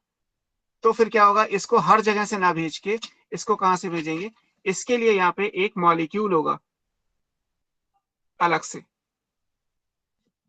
जिसके थ्रू ये चीजें जा सकती हैं केवल। ये मॉलिक्यूल क्या है? दिस मॉलिक्यूल इज कैरियर, और ये हमेशा प्रोटीन का ही होगा। और जब ये कैरियर के थ्रू जाएगा तो फिर ये कहलाएगा फैसिलिटेटेड डिफ्यूजन, फैसिलिटी के साथ। है ये डिफ्यूजन क्योंकि हाई कॉन्सेंट्रेशन से लो कॉन्सेंट्रेशन पे हो रहा है, जब तक इक्विलिब्रियम ना हो जाए, बिना एनर्जी के हो रहा है। लेकिन फैसिलिटी चाहिए, that is the carrier. Carrier क्या है? वो फैसिलिटी है। क्यों चाहिए? वो रीजन ये लिखा हुआ है, क्योंकि जो भी मॉलिक्यूल वाटर या वाटर सॉल्युबल होगा, वो मेम्ब्रेन को डायरेक्टली क्रॉस नहीं कर सकता। मेम्ब्रेन को डायरेक्टली क्रॉस नहीं कर सकता, तो आपको क्या चाहिए? आपको एक कैरियर की जरूरत है, वो चाहिए। जैसे अभी विंटर का सीजन चल रहा है ना, आप लोग डेली लाइफ में कितना इन चीजों को समझते हो। विंटर का सीजन चल रहा है, मेरी भी स्किन है, अगर मैं कस के स्क्रैच करूंगा तो लाइंस पड़ जाएंगी, है ना, बिकॉज अभी तो मैंने इस पे बॉडी लोशन लगा रखा है तो लाइन नहीं पड़ेंगी। बट ये आप अपनी स्किन पे पानी को रख के देखिए, ड्राइनेस आ जाएगी। वाटर आपकी स्किन में नहीं जा सकता, बिकॉज स्किन मतलब सेल, और सेल का मतलब सेल मेम्ब्रेन, तो वाटर तो सेल मेम्ब्रेन के अंदर जाएगा नहीं। कैसे जाएगा? जब पोर्स खुले हों, या क्योंकि विंटर चल रहा है, टेम्परेचर कम है, तो नहीं जाएगा। अगर आप गर्म पानी डालोगे तो चला जाएगा। एक तो गर्म पानी के अंदर टेम्परेचर ज्यादा है तो डिफ्यूजन का रेट बढ़ जाएगा। दूसरी चीज, गर्म पानी में वाटर अगर वेपर स्टेट में होगा तो वेपर आसानी से, या गैस, इसी तो स्टीम लेते हैं। स्टीम लेने का रीजन क्या है? आप पानी में क्यों नहीं ले लेते? Why it is steam? Because steam से दो पर्पज सॉल्व होते हैं। एक तो वाटर अपनी गैस स्टेट में होगा तो आसानी से डिफ्यूज कर जाएगा आपकी स्किन में, पोर्स खुल जाते हैं कह रहे हैं। तो पोर्स खुलने का मतलब क्या है? कि इजीली डिफ्यूजन हो जाएगा, क्योंकि वो गैस स्टेट में। और दूसरा, स्टीम में तो टेम्परेचर और ज्यादा होगा, लेटेंट हीट वाला क्लॉज आपको पढ़ाया जाता होगा। तो टेम्परेचर बढ़ाओगे तो डिफ्यूजन का रेट वैसे ही बढ़ जाएगा। लेकिन अगर आप बॉडी लोशन लगाओगे तो चला जाएगा। बॉडी लोशन लगाने के लिए कुछ नहीं करना। बॉडी लोशन का केमिकल कंपोजिशन क्या है? आप पीछे बॉडी लोशन के केमिकल कंपोजिशन पे देखिए, सारे लिपिड बेस्ड होते हैं। मलाई लगा के देख लीजिए, स्किन पे चली जाएगी। घी लगा लीजिए, चला जाएगा। क्यों चला जाएगा? क्योंकि वो तो लिपिड है। जो मॉलिक्यूल आप लगा रहे हैं वो खुद ही ऑयल है। आप सरसों का तेल लगाइए, एब्जॉर्ब हो जाएगा। बॉडी लोशन लगाइए, एब्जॉर्ब हो जाएगा। पानी डाल के देखिए, एब्जॉर्ब नहीं होगा। क्यों नहीं होगा? उसका रीजन ये है, क्योंकि जो भी चीजें लिपिड सॉल्युबल है वो हमारी स्किन में आसानी से चली जाएंगी। क्यों? क्योंकि मेम्ब्रेन लिपिड की बनी है, तो लिपिड सॉल्युबल चीजें डिफ्यूज करके सेल में चली जाएंगी। लेकिन अगर कोई वाटर या वाटर सॉल्युबल चीज है तो नहीं जाएगी। जाएगी with respect to the facility. इसके कंपैरिजन में तो रेस्ट्रिक्टेड हो गया ना, क्योंकि अगर ये फैसिलिटी हुई तो ये जाएगा, नहीं तो नहीं जाएगा। और इसके भी तीन आपको क्लॉज पढ़ा रखे हैं। लाइबल टू सैचुरेट, कि भाई एक बार में कितने मॉलिक्यूल जाएंगे? जी, दो जा सकते हैं इधर से इधर, तीसरा नहीं जाएगा। दूसरा क्या है? हाईली सिलेक्टिव है, वाटर को ले जाऊंगी, सल्यूट को नहीं ले जाएगी, डिपेंड कर सकता है। हाईली सिलेक्टिव है, लाइबल टू सैचुरेट है, रिस्पॉन्सिव टू इनहिबिटर है। मैंने इस प्रोटीन का स्ट्रक्चर डैमेज कर दिया किसी भी तरीके से, तो अपने आप ये ट्रांसपोर्ट यहाँ से यहाँ रुक जाएगा। तो जो कैरियर होने के नाते तीन कंट्रोल पॉइंट आएंगे, वो तो रहेंगे ही रहेंगे, बट कैरियर की वजह से ये पॉसिबल हो जाएगा। तो फैसिलिटेटेड डिफ्यूजन का मतलब बेसिकली ये हुआ कि it's a special type of diffusion applicable to water and water soluble solutes which do not cross the membrane directly because of lipid nature. So they need a carrier molecule which is a protein, and via this carrier they can transport from higher concentration to lower concentration. इसी को आप क्या बोलोगे? Facilitated diffusion. इसीलिए living system लिखा, because ये जो membrane है लिपिड सॉल्युबल, ये मेम्ब्रेन लिविंग सिस्टम में ही हो सकती है। नॉन लिविंग में तो आपको आर्टिफिशियली बनानी पड़ेगी। लिविंग सिस्टम के अंदर क्योंकि ये मेम्ब्रेन है, इसलिए फैसिलिटेटेड डिफ्यूजन को आप लिविंग सिस्टम में यूज कर लेते हैं। क्लियर? ये तो बात हो गई डेफिनेशन की, और साइड बाय साइड सिग्निफिकेंस भी। अगर आपसे कहा जाए कि फैसिलिटेटेड डिफ्यूजन का सिग्निफिकेंस क्या है, तो यही है कि ये हर उस जगह पे एप्लीकेबल है जहां पे वाटर या वाटर सॉल्युबल सॉल्यूट्स की बात हो रही होगी, है ना। क्योंकि लिपिड सॉल्युबल होगा तो यहाँ पे फास्टर रेट होगा, आसानी से डिफ्यूज कर जाएंगे, है ना। अगर वाटर सॉल्युबल होगा तो ये डिफिकल्ट टू पास है, आसानी से नहीं जाएंगे। जहां जहां गेट, जहां जहां पे कैरियर दे रखा होगा वहां पे, है ना। अगर आप इसको ऐसे भी कंपेयर करोगे तो ये मोर इजियर है, आसानी से हो जाएगा। क्योंकि लिपिड सॉल्युबल सब्सटेंस है तो लिपिड की मेम्ब्रेन को आसानी से क्रॉस कर लेगा। एंड ये वाला अगर है तो ये डिफिकल्ट है टू पास या टू क्रॉस, तो ये आसानी से नहीं होगा, ये डिफिकल्ट होगा। ये आपको ध्यान में रखनी है। आपकी बुक में भी एक फिगर बना है जिसमें कुछ आपको डिफ्यूज करते हुए दिखाया जाएगा, ये सब चीजें याद रखिए। अब हम बोलो, क्या कर रहे हो? कुछ नहीं, ओके। अब इस कैरियर की बात करते हैं कि ये कैरियर प्रोटीन की क्या खास बात है। कैरियर प्रोटीन दोनों तरीके से हो सकती हैं, they may be solid, they may be hollow. मान लीजिए ये सॉलिड प्रोटीन है ना, ये सॉलिड प्रोटीन आ जाएगी। सॉलिड प्रोटीन होगी तो इसका मतलब क्या होगा कि ये बंद है पूरी तरीके से। अब इसमें जो मॉलिक्यूल है वो यहाँ बाइंड करेंगे, ये 180 डिग्री पे रोटेट करेगी, यहाँ मॉलिक्यूल को छोड़ देगी और फिर 180 पे रोटेट करके इधर आएगी। इस तरीके से तो ये सॉलिड प्रोटीन कहलाती है ना। इन प्रोटीन को आप क्या बोलते हैं, जो कैरियर प्रोटीन है, इनको आप बोल सकते हैं, मैं यहाँ लिख दे रहा हूँ, इनको नाम दिया जाता है ट्रांस मेम्ब्रेन, क्योंकि ये मेम्ब्रेन के दोनों पॉइंट पे है। और चैनल प्रोटीन। सर वो आपने ट्रांस से क्या लिखा है? Trans membrane. आपने जहां प्लाज्मा मेम्ब्रेन का स्ट्रक्चर पढ़ा होगा वहां नाम यही दे रखा है, कैरियर या trans membrane protein. Trans membrane का मतलब है ये इधर से लेके इधर तक पूरी है, तो ये ट्रांस मेम्ब्रेन भी कहलाती है। ये सॉलिड भी हो सकती है, ये हॉलो भी हो सकती है। अगर हॉलो है तो मान लीजिए कि यहाँ पे एक पोर बना हुआ है, इस प्रोटीन में कोई मूवमेंट नहीं होगा, बस ये पोर बना है जिसके अंदर से कोई भी चीज निकल के जा सकती है। क्योंकि ये प्रोटीन है, ये लिपिड की नहीं है, तो अंदर से क्रॉस कर जाएगा। बट अगर ये सॉलिड होता तो ये यहाँ मॉलिक्यूल बाइंड करते, यहाँ पे रोटेट करके यहाँ मॉलिक्यूल को छोड़ती और वापस अपनी पोजीशन पे आती, ऐसा कुछ आएगा, है ना। सॉलिड वाले के एग्जाम्पल आप जू में पढ़ोगे, जब भी आएगा तब आप अपने हिसाब से पढ़ोगे। हॉलो वाले के एग्जाम्पल हमें पढ़ने। हॉलो का मतलब है कि ये ऑलवेज ओपन है, हमेशा खुली हुई है। सर सॉलिड वाला बॉटनी में नहीं होगा? एक्चुअली है भी एग्जाम्पल, तो वो हमें पढ़ने नहीं है, और जूलॉजी में जो है वो आप पढ़ोगे ही पढ़ोगे। तो क्योंकि ये जो टॉपिक है ना, फैसिलिटेटेड डिफ्यूजन, ये बेसिकली प्लाज्मा मेम्ब्रेन का फंक्शन है। अगर आपने सेल वाला चैप्टर पढ़ लिया जिन लोगों ने भी, तो उसमें प्लाज्मा मेम्ब्रेन के फंक्शन में जो पहला वर्ड लिखाया गया होगा, लैंग्वेज तो नहीं कह सकता, बट जो फर्स्ट फंक्शन है, that is transport of material across the membrane. कि एक मेम्ब्रेन के दोनों तरफ ट्रांसपोर्ट कैसे होता है, आपको भी यही पढ़ना है। आप ट्रांसपोर्ट ही तो पढ़ रहे हो, बट आप ट्रांसपोर्ट इन प्लांट पढ़ रहे हो। एग्जाम्पल आप प्लांट के लोगे, बाकी होने कोई एनिमल में भी होता है। हमारी बॉडी के अंदर भी ऐसे ही होता है, हमारी बॉडी में भी फैसिलिटेटेड डिफ्यूजन ही होता है हर जगह। प्लांट की बॉडी में भी यही होता है। तो अगर आपने कहीं पढ़े हो, मैं बोल दे रहा हूँ, लिखूंगा नहीं, बिकॉज प्लाज्मा मेम्ब्रेन पढ़ाना मेरा पर्पज नहीं है यहाँ पे। आपने लिगेंड पढ़े कहीं, लिगेंड ऑपरेटेड चैनल सुना है कहीं नाम?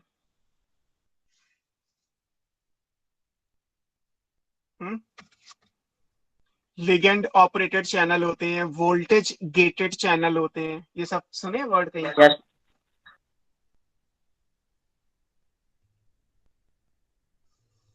वोल्टेज गेटेड चैनल पढ़े? ये तो पढ़ा होगा आपने। यस सर, सुना है। कहाँ सुना है?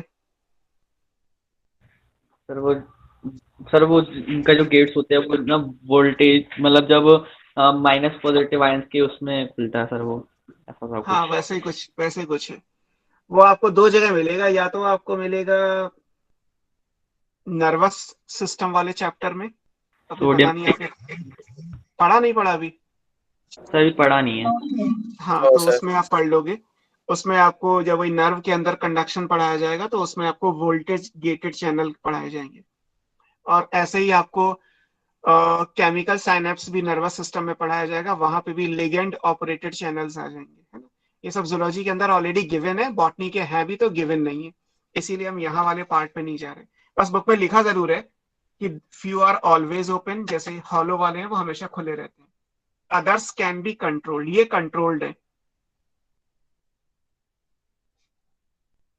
भाई। अब ये डिपेंड करता है कि नहीं आप कंट्रोल कैसे करोगे। तो इनको कंट्रोल करने के लिए हार्मोन्स भी आ सकते हैं,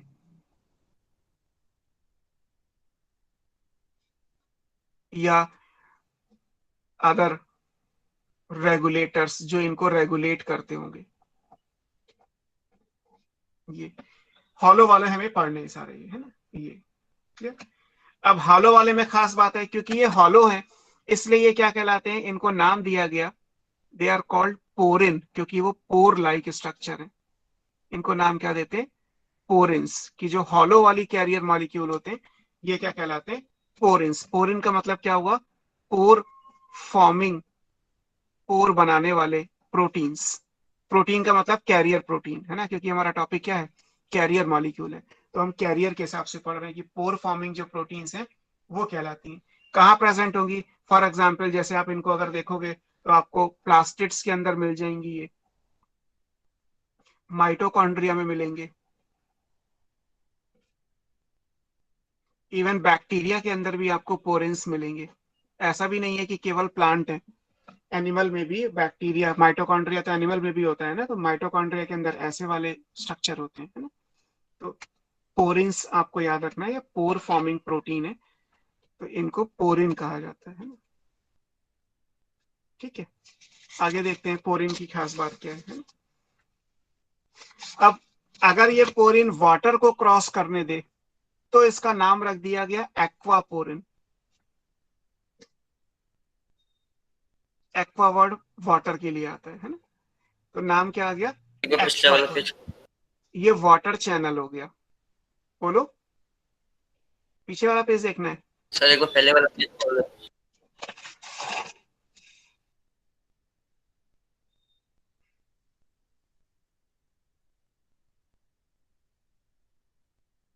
सर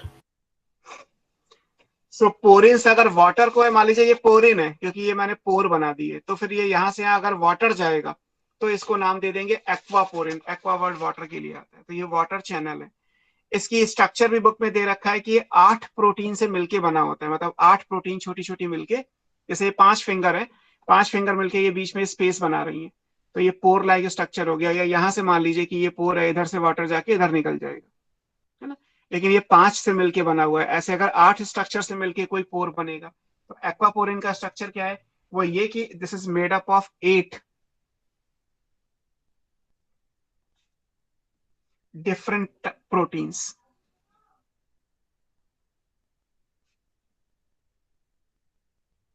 ये 8 अलग अलग प्रोटीन से मिलके बना होता है, तो ये चीज भी याद रखिएगा। ये एक्वापोरिन की बात आ गई है ना। अब इसके बाद क्या है, अलग अलग तरीके से मूवमेंट होता है, इसको बोलते हैं पोर्टल सिस्टम।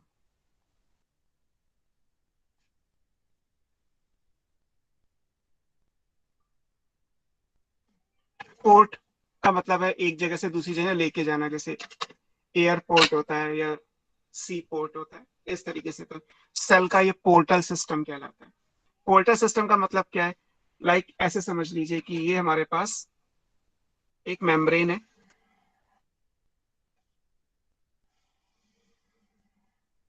ठीक। सेम यहाँ पे हम हाई कॉन्सेंट्रेशन ले रहे हैं और ये लो कॉन्सेंट्रेशन है। तो अभी ये मेम्ब्रेन वही सेल मेम्ब्रेन है ना? तो अब हम क्या करने वाले हैं कि लाइक कोई एक मॉलिक्यूल सिर्फ एक बार में, जैसे ये मॉलिक्यूल है कैरियर का और जिसको क्रॉस होना है दैट इज ए, तो ये हाई से लो में आया। या ये मॉलिक्यूल है इधर से इधर आया बी, और लिखा है दोनों अलग अलग है, ये इधर से इधर आएगा तो इसका मतलब ये बी की हाई कॉन्सेंट्रेशन होगी और ये बी की लो कॉन्सेंट्रेशन है। यहाँ पे ये ए के लिए लिख दिया है, यहाँ पे चाहे तो यहाँ लिख लीजिए, ये लो कॉन्सेंट्रेशन है और ये हाई कॉन्सेंट्रेशन है। मूवमेंट तो हाई टू लो ही होगा ना, उसमें तो कोई डाउट है ही नहीं, क्योंकि अभी भी हम डिफ्यूजन पे ही है। इंपॉर्टेंट क्या है कि एट ए टाइम केवल एक मॉलिक्यूल या तो एंटर करेगा, अंदर आएगा, या एट ए टाइम एक मॉलिक्यूल बाहर जाएगा। इस टाइप के सिस्टम को बोलते हैं यूनिपोर्ट।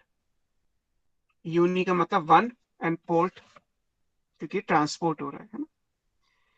मान लीजिए ये कैरियर मॉलिक्यूल है, एट ए टाइम कोई भी दो या दो से ज्यादा मॉलिक्यूल एक साथ एंटर करें, ए और बी एक साथ अंदर आए, या एट ए टाइम कोई भी दो मॉलिक्यूल या दो से ज्यादा एक साथ बाहर आए, या तो ए और बी और सी और डी जो भी है एक साथ अंदर जाएंगे या एक साथ बाहर आएंगे, तो ऐसे सिस्टम को क्या बोलते हैं? ये बोला जाता है सिम्पोर्ट।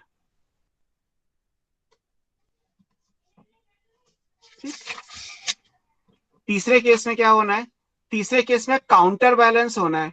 अगर एक मॉलिक्यूल एंटर कर रहा है लाइक ए, तो उसको काउंटर बैलेंस करने के लिए एट द सेम टाइम दूसरा मॉलिक्यूल बाहर आएगा, है ना। This is called antiport.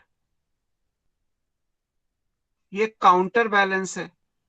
Counter balance इसलिए लिखा हुआ है कि अगर ये आयन हुए तो आपको प्लस माइनस भी बैलेंस करना होगा, तो ये काउंटर बैलेंस इसीलिए लिखा हुआ है, ये एंटीपोर्ट कहलाता है। और क्योंकि सिम पोर्ट और एंटीपोर्ट में दो या दो से ज्यादा मॉलिक्यूल है, यहाँ तो एक ही मॉलिक्यूल आएगा, यहाँ पे दो या दो से ज्यादा मॉलिक्यूल है, तो इन दोनों को एक सिंगल टर्म में कहा जाता है को ट्रांसपोर्ट। जैसे ये ट्रांसपोर्ट है तो ये को transport of material by facilitated diffusion, है ना। तो ये पॉसिबिलिटी आ जाती है। ये तीन अलग अलग टाइप के पोर्टल सिस्टम होते हैं जो एग्जिस्ट करते हैं।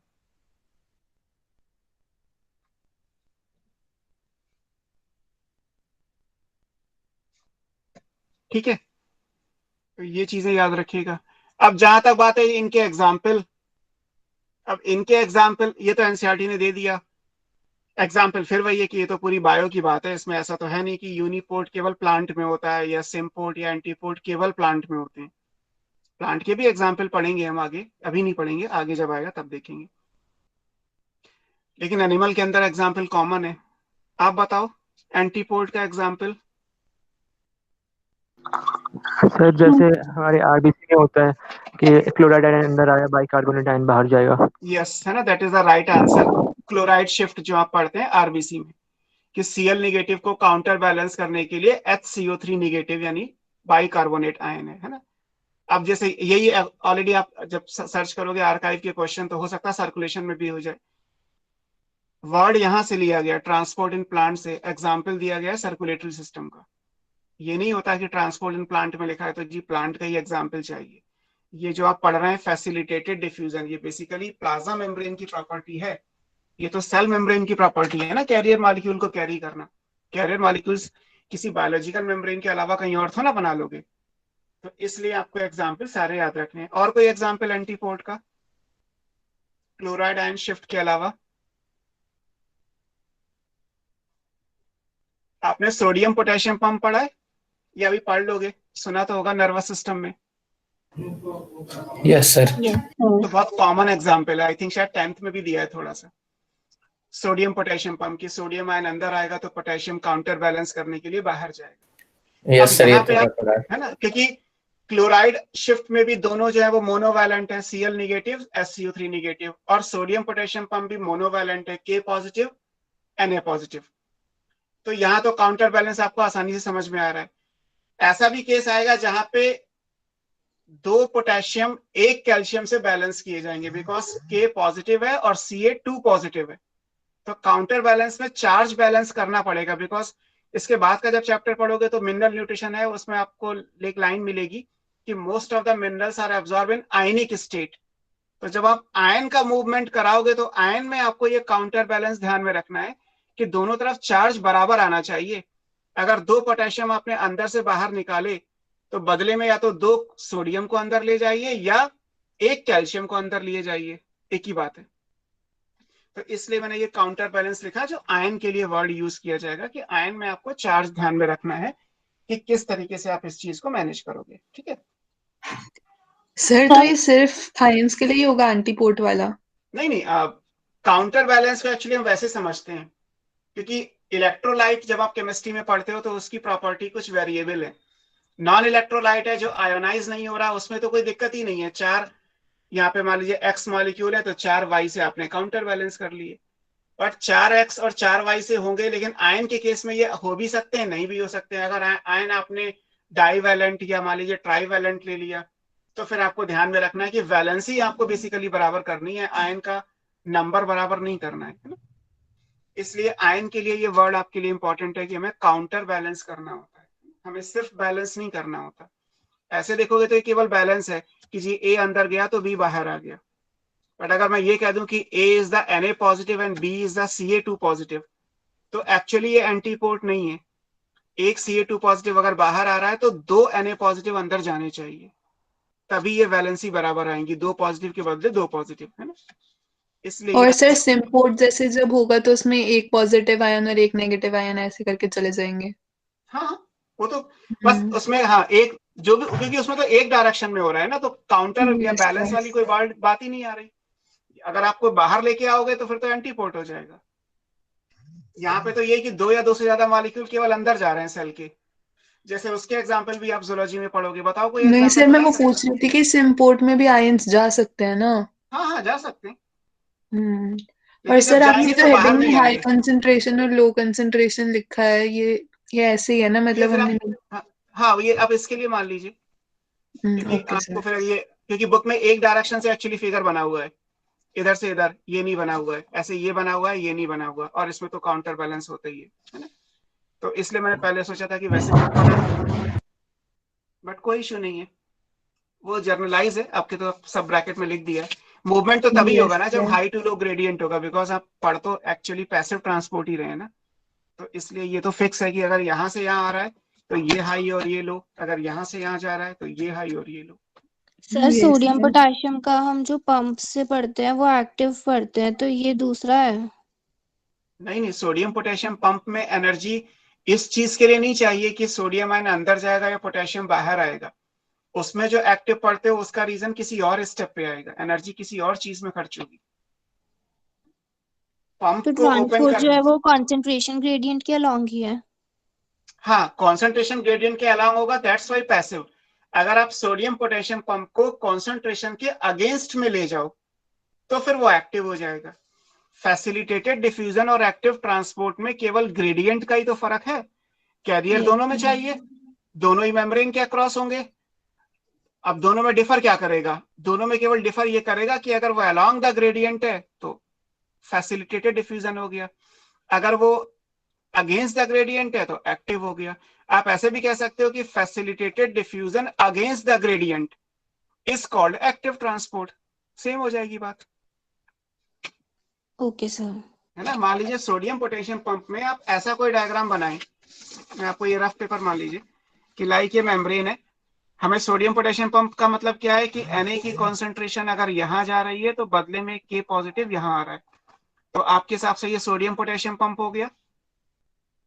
लेकिन इन दैट केस ये Na अपनी हाई कॉन्सेंट्रेशन में है और ये Na की लो कॉन्सेंट्रेशन थी। यहाँ पे ये पोटेशियम की हाई कॉन्सेंट्रेशन है और ये पोटेशियम की लो कॉन्सेंट्रेशन में।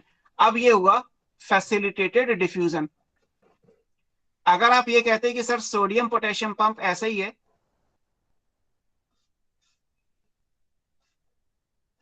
लेकिन यहां सोडियम अपनी लो कॉन्सेंट्रेशन में था और यहां सोडियम अपनी हाई कॉन्सेंट्रेशन में है, यहां पोटेशियम अपनी जो है वो लो कॉन्सेंट्रेशन में है और पोटेशियम यहां हाई कॉन्सेंट्रेशन में, तो जो भी मूवमेंट हो रहा है ये अगेंस्ट द ग्रेडियंट हो रहा है, उल्टा हो रहा है एक्चुअली।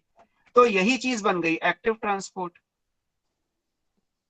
कैरियर दोनों जगह चाहिए। सर ये तो समझ आ गया, फिर हम जो वो बोलेंगे एंटीपोट। एंटीपोड दोनों ही है। एंटीपोड का मतलब हाँ। तो ये है कि एक अंदर जाए तो दूसरा बाहर आए, रिगार्डलेस कि एनर्जी खर्च करोगे या नहीं करोगे। अगर एनर्जी खर्च कर दोगे तो एक्चुअली ये एंटीपोर्ट तो है, लेकिन ये एंटीपोर्ट में एक्टिव ट्रांसपोर्ट का एंटीपोर्ट है, और ये जो एंटीपोर्ट है वो फैसिलिटेटेड डिफ्यूजन का एंटीपोर्ट है। ओके सर, क्लियर है। एंटीपोर्ट दोनों ही है, along the gradient, against the gradient. पूरी फिजियोलॉजी इसी पे टिकी हुई है कि along the gradient, against the gradient, यही समझना है बस आपको, और उसी हिसाब से मूवमेंट हो रहा है। या उल्टा समझ लीजिए कि जहां पे बुक में आपको लिखा हो कि जी रूट हेयर से पानी जो है वो रूट के जाइलम में जाता है, तो इसका मतलब यहाँ पे हाई कॉन्सेंट्रेशन होगी या लो होगी तभी तो जाएगा, वरना कैसे जाएगा। सर मतलब अगर अलोंग द ग्रेडियंट है और हम तब भी कैरियर यूज कर रहे हैं तो फिर वो फैसिलिटेटेड डिफ्यूजन है। हाँ और क्या, यही तो लिखा है अभी आपको। ओके, ये लिखा है अलोंग द ग्रेडियंट और कैरियर यूज कर रहे हैं तो फैसिलिटेटेड डिफ्यूजन आएगा। ये पैसे में तो लिखा आपने, मैं इसीलिए तो पहले लिख दिया आपको कि पहले आपको यही समझाया कि हाँ दोनों में क्या क्या चीजें यूज करनी है आपको, है ना। ठीक है, तो हमारा पेज क्या था, ये तो ये तीन अलग अलग टाइप के हमने पोर्टर सिस्टम पढ़े। एग्जाम्पल जो बॉटनी के हैं, मतलब आने वाले चैप्टर्स में आप ऐसे बहुत से एग्जाम्पल पढ़ोगे कि अगर ये अंदर आएगा तो ये बाहर जाएगा, या ये सिर्फ अंदर ही आ रहा है या बाहर जा रहा है, या दो से ज्यादा मॉलिक्यूल एक साथ अंदर जा रहे हैं या एक साथ बाहर आ रहे हैं अकॉर्डिंगली। तो ये आपको आगे पढ़ना है। जहां तक सिग्निफिकेंस की बात है कि फैसिलिटेटेड डिफ्यूजन कहाँ यूज करोगे, उसकी शुरुआत ही हमने यहाँ से की है कि ये हर उस जगह पे हर उस मॉलिक्यूल के ट्रांसपोर्ट के लिए होगा जो हाइड्रोफिलिक है या वाटर इटसेल्फ है। या तो वाटर एज ए सॉल्वेंट जाए सेल में, या वाटर में डिजोल्व सल्यूट्स जाए तो भी वाटर तो जाएगा ही। तो ऐसे केस में डिफ्यूजन ना होके फैसिलिटेटेड डिफ्यूजन हो जाएगा। बस यही इसका सिग्निफिकेंस है। अब इसके बाद आपकी बुक में एक टॉपिक दिया हुआ है प्लांट वाटर रिलेशन। प्लांट के लिए वाटर की इंपॉर्टेंस क्या है, थ्योरी है, मैं आपको समझा दे रहा हूं। आपको जब ये पीडीएफ फाइल मिलेगी तो उसमें से कंटेंट देख लीजिएगा। प्लांट वाटर रिलेशन,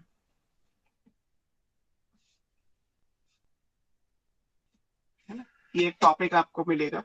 इस टॉपिक में बेसिकली क्या डिस्कस किया गया है, इस टॉपिक में कुछ ऐसे डिस्कस किया गया है कि प्लांट के लिए वाटर एक यूनिवर्सल सॉल्वेंट है। आपने स्टार्टिंग में लिखा या नहीं तो अभी तो आप पढ़ ही रहे हैं कि वाटर क्या है, एक यूनिवर्सल सॉल्वेंट है फॉर द प्लांट। अब वाटर की इंपॉर्टेंस बेसिकली आपको यहाँ पे ध्यान में रखनी है कि वाटर सारी फिजियोलॉजिकल एक्टिविटीज के लिए चाहिए। प्लांट में जितनी भी फिजियोलॉजिकल एक्टिविटीज होंगी, अगर कोई सल्यूट मूव कर रहा है via the solvent, then the solvent is always water. तो बिना वाटर के वो सल्यूट मूव नहीं कर सकता। एक तो ये रोल हो गया। दूसरा क्या है, न्यूट्रिएंट का अपटेक और डिस्ट्रीब्यूशन अगर है, लाइक कोई मिनरल रूट से अब्सॉर्ब हुआ और उसे लीफ तक जाना है, तो आपने पढ़ा जाइलम के थ्रू जाएगा, लेकिन जाइलम में जाएगा तो वाटर के साथ ही ना। या लीफ ने ग्लूकोज बनाया और वो रूट में आना है, तो फूड भी अगर मूव करेगा फ्लोएम के थ्रू तो करेगा तो वाटर के साथ ही। तो न्यूट्रिएंट के अपटेक और डिस्ट्रीब्यूशन में भी वाटर का रोल आएगा। तीसरी चीज क्या है, सीड को भी अगर जर्मिनेट करना होता है, जैसे स्प्राउटिंग करनी होती है, तो आप सीड को पानी में तो डिप करते हो, तो इसका मतलब है सीड जर्मिनेशन के लिए भी वाटर चाहिए। और सीड जर्मिनेशन से प्लांट की लाइफ साइकिल स्टार्ट होती है, मतलब प्लांट की लाइफ साइकिल का जो पहला स्टेप है उसमें भी आपको वाटर की रिक्वायरमेंट प्लांट को पड़ती है। ऐसे ही जिन लोगों ने बायोमॉलिक्यूल्स पढ़ लिया होगा तो बायोमॉलिक्यूल्स में आपने एंजाइम पढ़े होंगे। एंजाइम की 6 क्लासेस आपकी बुक में दे रखी हैं, उनमें से एक है हाइड्रोलेसिस। हाइड्रोलेसिस वो एंजाइम होते हैं जो हाइड्रोलिटिक एंजाइम होते हैं, जिनके लिए मीडियम वाटर होता है। जैसे आपकी हमारी बॉडी में अमाइलेज है कि स्टार्च का डाइजेशन तो हो जाएगा, एमाइलेज एंजाइम हमारे सलाइवा में है, लेकिन बिना वाटर के हो जाएगा क्या, नहीं होगा। लाइपेज है, प्रोटीएज है, न्यूक्लियेज है, ये सारे हाइड्रोलिटिक एंजाइम है। तो वाटर जब तक नहीं होगा तब तक एंजाइम की एक्टिविटी नहीं होगी। और बिना इसके आप कह सकते हैं एनिमल सिस्टम है तो डाइजेशन नहीं होगा। प्लांट के अंदर बहुत सारी जगह यूज होगा, हालांकि प्लांट में डाइजेशन तो होता नहीं। तो एंजाइम एक्शन के लिए भी वाटर की रिक्वायरमेंट आएगी। तो वाटर की ये इंपॉर्टेंस है जो आपको एक पैराग्राफ में इस हेडिंग में दे रखी होगी। दूसरी चीज क्या है, कुछ क्वेश्चन डेटा के हिसाब से दे रखे होंगे, लाइक कि किसी भी प्लांट का जो फ्रेश वेट होता है, जैसे आपने एक प्लांट को सीधे तोड़ा खेत से और वे कर लिया biomass, that is called fresh weight, उसमें 80 to 90% वाटर ही होता है। जैसे अगर आप 1 kg मान लीजिए पालक ले आए, कोई भी हर्बेशियस प्लांट, पालक है, बथुआ है, मेथी है, आजकल सबका सीजन है, उसको आप ओवन में ड्राई कर लीजिए। अगर आपके घर में ओवन है तो 1 kg पालक को जब आप ओवन में ड्राई कर दोगे 100 डिग्री सेंटीग्रेड पे 24 घंटे के लिए छोड़ना है। आफ्टर 24 आवर्स जब आप उसका वे करोगे तो मुश्किल से आपको वो 100 ग्राम मिलेगा। मतलब 90% क्या था उसमें, वाटर, जो ड्यूरिंग द प्रोसेस इवोपरेट हुआ। तो इसलिए बुक में लिखा है कि किसी भी प्लांट बॉडी का जो फ्रेश वेट है उसका 80 to 90% तो केवल वाटर ही होता है। इवन आपने सेल में भी पढ़ा होगा कि सेल के अंदर 90% तो वाटर ही होता है। वैक्यूल का तो 99% एरिया वाटर ऑक्युपाई करता है। तो बिना वाटर के तो प्लांट सेल या प्लांट वैक्यूल बन ही नहीं सकता। इवन एक डेटा बुक में दे रखा है कि अगर हम वाटरमेलन का देखेंगे तो उसमें तो 92% बाई वेट वाटर ही होता है। अगर 1 kg का वाटरमेलन है तो उसमें 920 मिलीग्राम 920 ग्राम सॉरी 920 ग्राम क्या आएगा, उसमें वाटर होगा। बाकी जो बचा 8% वो उसमें जो भी आपको शुगर या प्रोटीन या कलरिंग सब्सटेंस जो मिलना होगा वो मिल जाएगा, है ना। तो 92% वाटरमेलन के अंदर वाटर ही होता है ना। ऐसे ही अगर आप मान लीजिए मेज का प्लांट लें कि वाटर कितना प्लांट एब्जॉर्ब करता है, तो एक मेज का प्लांट एक दिन के अंदर लगभग 3 लीटर पानी एब्जॉर्ब कर लेता है, 3 लीटर पर डे, है ना। ये डेटा क्योंकि बुक में दिए हैं तो आपको याद करने हैं नीट पॉइंट ऑफ व्यू से। वैसे तो नहीं आएगा सीबीएसई में कोई क्वेश्चन कि प्लांट वाटर रिलेशन क्या होते हैं, समझाइए, लेकिन बुक में क्योंकि डेटा दिया हुआ है तो मे बी की नीट में वो चीज इंपॉर्टेंट हो जाए कि कौन का प्लांट पर डे बेसिस पे कितना वाटर एब्जॉर्ब करता है, तो 3 लीटर पर डे। ऐसे एक मस्टर्ड का प्लांट है तो जितना वेट मस्टर्ड के प्लांट का होगा वो उतना ही वाटर एब्जॉर्ब कर लेगा विद इन 5 आवर्स। 5 घंटे के अंदर वो अपने वेट के बराबर वाटर को एब्जॉर्ब कर लेता है। अगर कोई टेरेस्ट्रियल प्लांट है लाइक ट्रीज जो होते हैं, उनको अगर आप देखोगे तो वो तो बहुत ज्यादा वाटर को एब्जॉर्ब करते हैं डेली बेसिस पे कहा जाए तो। हालांकि उसका 99% वो ड्यूरिंग ट्रांसपिरेशन लॉस कर देते हैं। वो हम जब ट्रांसपिरेशन पढ़ेंगे तो वहां पे ये लाइन भी आ जाएगी। इवन एक सीड जो किचन में आप ग्राम सीड रखे हुए हैं अगर आपके घर में है तो, जिनको देख के आपको लगता है कि वो ड्राई है, they are not completely dry. Because अगर वो कंप्लीटली ड्राई होंगे तो सीड के अंदर जो एम्ब्रियो है वो तो मर जाएगा। एम्ब्रियो को जिंदा रहने के लिए, सांस लेने के लिए ऑक्सीजन चाहिए, और वो कहाँ से मिलेगी, फूड को ऑक्सीडाइज करके। फूड होता है स्टार्च की फॉर्म में, जिसको डाइजेस्ट करने के लिए एमाइलेज चाहिए, जिसको वर्क करने के लिए वाटर चाहिए। तो बेसिकली आप अगर 5 साल के बाद भी ग्राम सीड को पानी में डिप करते हो तो स्प्राउटिंग हो जाती है। तो इसका मतलब है कि 5 साल तक वो बिना पानी के जिंदा रहा। ऐसा पॉसिबल है? नहीं। इसका मतलब ये हुआ कि सीड में लिटिल अमाउंट ऑफ वाटर तो हमेशा होता ही है। तो जो ड्राई सीड भी आप समझते हो उसके अंदर भी 10 to 15% बाई वेट वाटर होता है। And because of that water उसमें जो एम्ब्रियो है वो लिविंग रह सकता है, वो रेस्पायर कर सकता है, वो अलाइव कंसिडर किया जाता है। तो these are the few database कुछ लाइंस हैं जो आपको मिल जाएंगी। प्लांट वाटर रिलेशन करके एक पैराग्राफ दिया होगा, वो आप बुक से पढ़ लीजिएगा।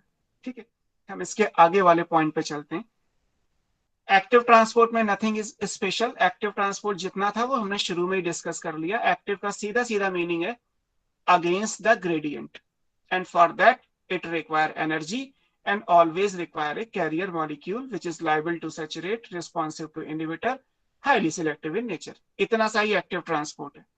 जब भी कोई चीज अगेंस्ट द ग्रेडियंट हो तो active.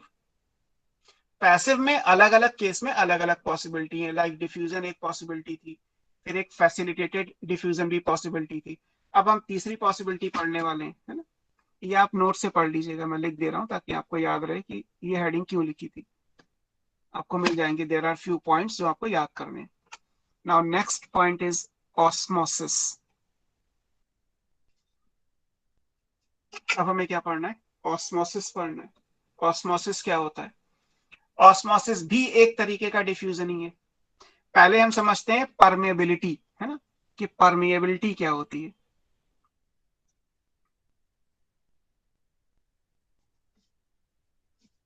What is permeability? Permeability एक कंसेप्ट है जिसके हिसाब से मेम्ब्रेन को 4 पॉसिबिलिटी में दिया गया। One is called permeable membrane,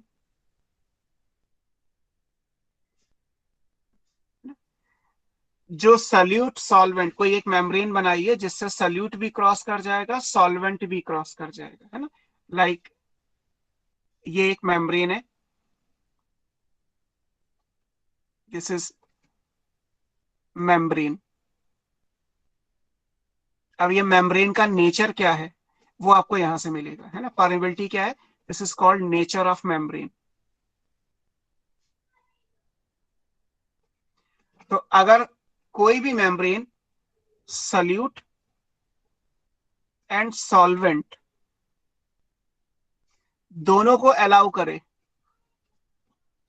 तो वो मेम्ब्रेन क्या कहलाती है, परमिएबल कहलाती है। जैसे एग्जाम्पल में आता है सेल्यूलोज वाली cell wall, cellulosic cell wall. Cellulosic cell wall किसी को नहीं रोकती, सेल के अंदर आना हो या सेल से बाहर जाना हो, क्राइटेरिया वही रहेगा, क्योंकि अभी हमने कोई एक्टिव पढ़ा नहीं है, तो ये भी अलोंग द ग्रेडियंट ही रहेगा।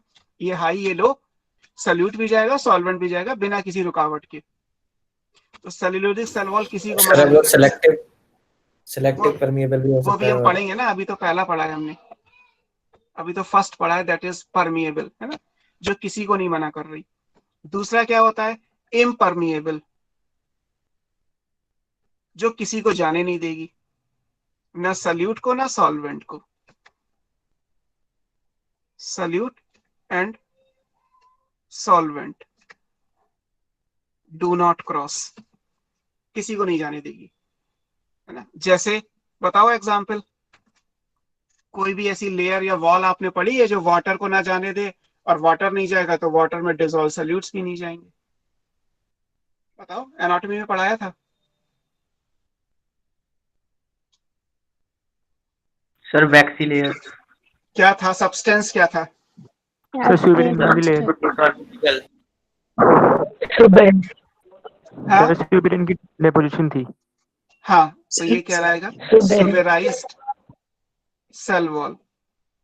जैसे कॉर्क पढ़ा था ना आपने, कॉर्क भी सुबेरिन का बना था, और रूट की एंडोडर्मिस में भी सुबेरिन था, और स्केलेरन कायमा में भी आपको सुबेरिन लिखा है, तो suberin is impervious to water.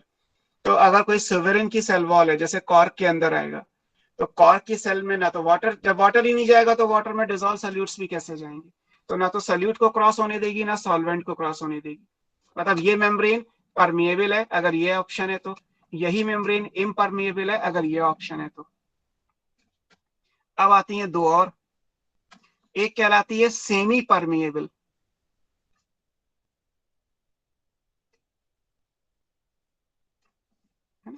जिसमें जितनी भी आर्टिफिशियल मेम्ब्रेन है, ऑल आर्टिफिशियल मेम्ब्रेन्स।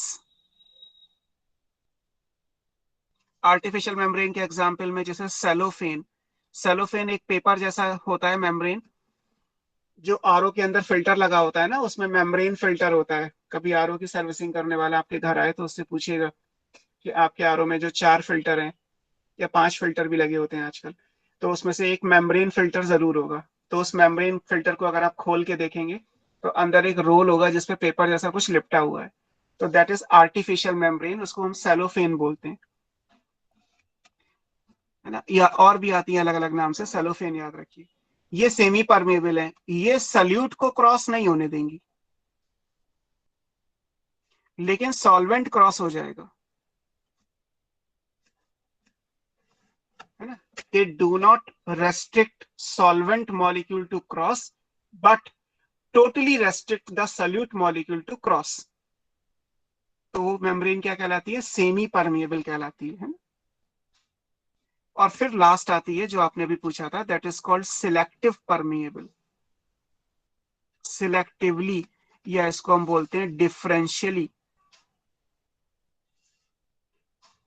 परमेबल।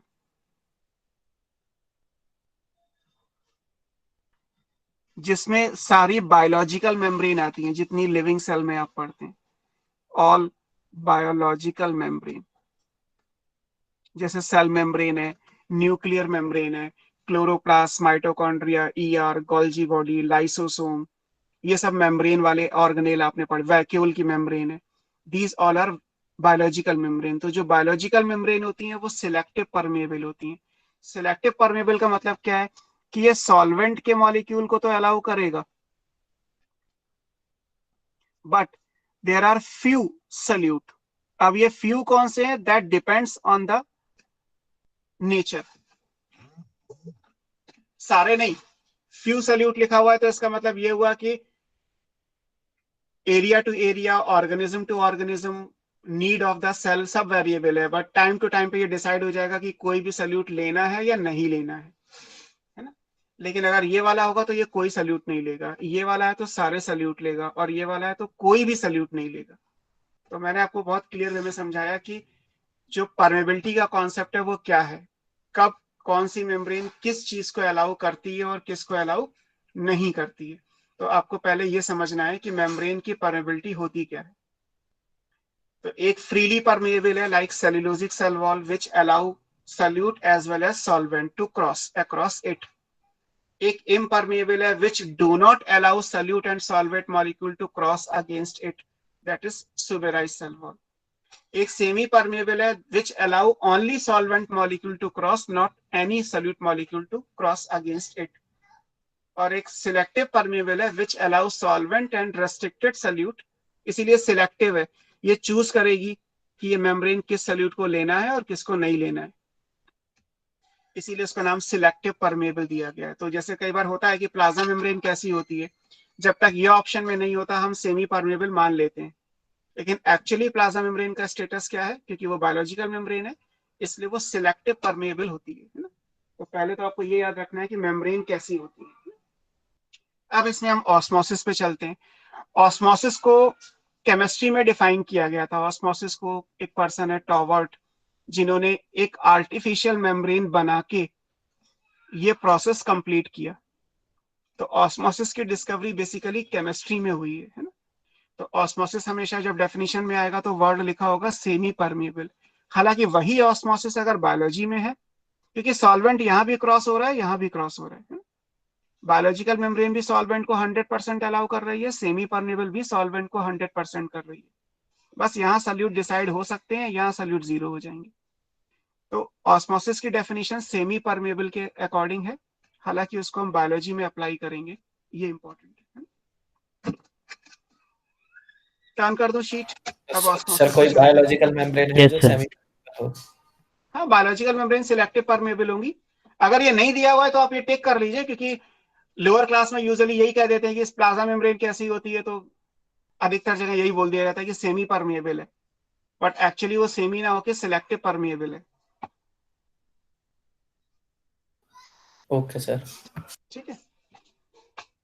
मतलब अगर मान लीजिए कहीं पे, जैसे आप बुक में पढ़ोगे एनसीईआरटी में, तो वहां पे क्या है कि जहाँ पे ऑस्मोसिस का पैराग्राफ है उसमें पहले सेल के बारे में, सेल मेम्ब्रेन के बारे में, वैक्यूल के बारे में आपको समझाया गया। उसी पैराग्राफ के कॉन्टिन्यूएशन में फिर आगे लिख दिया गया कि ऑस्मोसिस एक स्पेशल टाइप का डिफ्यूजन है जो सेमी परमेबल मेम्ब्रेन के अक्रॉस होता है।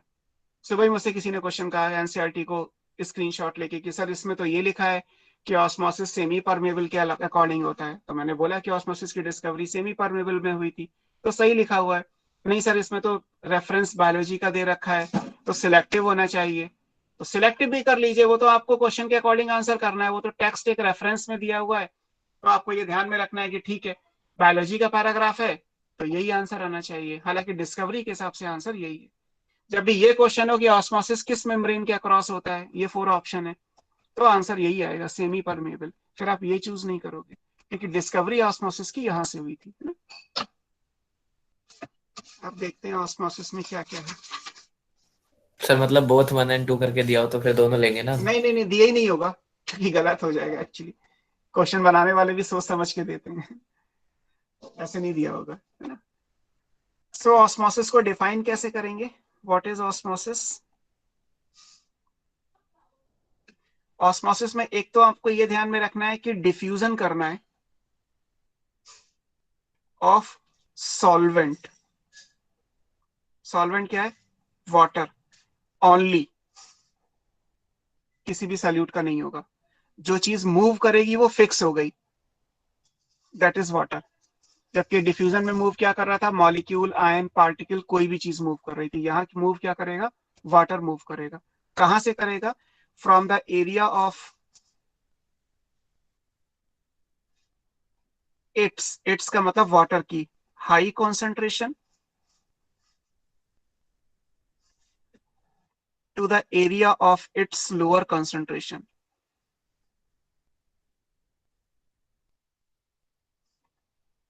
Across a semi permeable membrane. अब डेफिनेशन में तो यही है, बाकी डिपेंडिंग ऑफ द ऑप्शंस आप इसको अलग अलग कर सकते हैं। सर प्लांट्स के लिए तो फिर सॉल्वेंट हमेशा वाटर ही होगा ना? हाँ, प्लांट के लिए तो है, बट क्योंकि ऑस्मोसिस को केमिस्ट्री में दिया गया है तो वहां पे आप सॉल्वेंट कोई और भी ले सकते हैं, तब भी वो ओके ऑस्मोसिस सर। कहलाएगा। बस जैसे मान लीजिए आपने कहा कि movement of alcohol, diffusion of alcohol, तो एल्कोहल की हाई कॉन्सेंट्रेशन से एल्कोहल की लो कॉन्सेंट्रेशन पे एल्कोहल को डिफ्यूज करा लीजिए। लेकिन बॉटनी में या प्लांट सिस्टम में तो एल्कोहल सॉल्वेंट है ही नहीं ना, वहां पे तो केवल इनऑर्गेनिक सॉल्वेंट वाटर है, क्योंकि सारा कॉन्सेप्ट केमिस्ट्री से है, अप्लाई बायो में कर रहे हैं। तो बायो के लिए लिमिटेशंस हैं, टर्म्स कंडीशन आ गई। केमिस्ट्री में there is no terms condition at all. Chemistry में तो simply high concentration to low concentration, जिस चीज का डिफ्यूजन करा रहे हो उसी की कॉन्सेंट्रेशन देखनी है, and that's why it is passive, कि आपको मूवमेंट अलोंग द ग्रेडियंट ही करना है, हाई टू लो, और सॉल्वेंट करना है, इसीलिए डेफिनेशन में सॉल्वेंट भी लिखा है। हालांकि वाटर सॉल्वेंट का काम करता है प्लांट के लिए, तो आपको ये ध्यान में रखना है। तो दो चीजें इंपॉर्टेंट हो गई ऑस्मोसिस में, एक तो मूवमेंट केवल सॉल्वेंट का होगा ओनली, और दूसरा सेमी परमेबल मेम्ब्रेन होगी। बाकी ये तो सेमी है ना, high concentration to low concentration, ये तो डिफ्यूजन में भी था। आप ऑस्मोसिस की छोटी डेफिनेशन लिखोगे तो क्या कहलाएगा, diffusion of water across semi permeable membrane, क्योंकि डिफ्यूजन का मतलब ही है high concentration to low concentration. तो आप सिंपल वे में लिखोगे तो क्या हो जाएगा, diffusion of water across SPM. आगे बुक में सेमी परमेबल मेम्ब्रेन को एसपीएम करके लिखा होगा। तो ये ऑस्मोसिस की डेफिनेशन हो गई। अब क्योंकि ये डिफ्यूजन है तो बाकी सेम रहेगा, यहाँ भी कॉन्सेंट्रेशन का डिफरेंस जितना ज्यादा होगा डिफ्यूजन का रेट यानी ऑस्मोसिस का रेट उतना ज्यादा आएगा। यहाँ भी प्रेशर का डिफरेंस जितना ज्यादा होगा, है ना, तो सेम। कि अगर आपसे कहा जाए कि ऑस्मोसिस का रेट किस चीज पे डिपेंड कर रहा है, तो वही जो डिफ्यूजन के लिखे आपने, concentration gradient, pressure gradient, temperature, है ना, density of the diffusing substance. हालांकि यहाँ पे डेंसिटी वाटर की हमेशा एक ही रहेगी ना, कोई वेरिएबल तो होगी नहीं, तो इसलिए वो डेंसिटी वाला क्लॉज छूट गया। यहाँ पे मूवमेंट वाटर का ही करना है, तो water most of the case में प्लांट में लिक्विड स्टेट में मूव करता है या गैस स्टेट में है। सॉलिड स्टेट में वाटर का मूवमेंट नेग्लिजिबल है, तो इसका मतलब वो वाला स्टेट ऑफ द मैटर वाला क्लॉज भी खत्म हो गया। तो बुक में लिखा है कि ऑस्मोसिस का रेट किस पे डिपेंड करेगा, तो या तो कॉन्सेंट्रेशन के डिफरेंस पे, या आप कह सकते हैं प्रेशर के डिफरेंस पे। कॉन्सेंट्रेशन डिफरेंस मतलब कॉन्सेंट्रेशन ग्रेडियंट या प्रेशर ग्रेडियंट, ये आ जाएगा। इसका rate osmosis depends on concentration gradient and pressure gradient। Same है बट फिर भी बुक में दे रखा है तो हमने अलग से लिख दिया कि रेट ऑफ ऑस्मोसिस इन दो चीजों पे डिपेंड करेगा। ये ऑस्मोसिस के बारे में हो गया। अब ऑस्मोसिस के टाइप क्या क्या हैं, अगर हम सेल के रिस्पेक्ट में ले, विद रिस्पेक्ट टू सेल, तो दो टाइप हैं। वन इज कॉल्ड एंडोस्मोसिस, जिसमें वाटर है हमारा, water enters into the cell,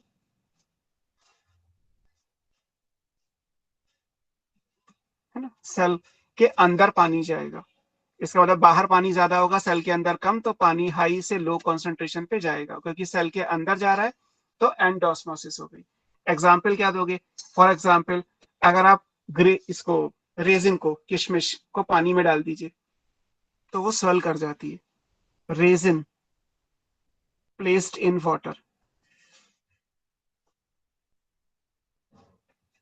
it swells up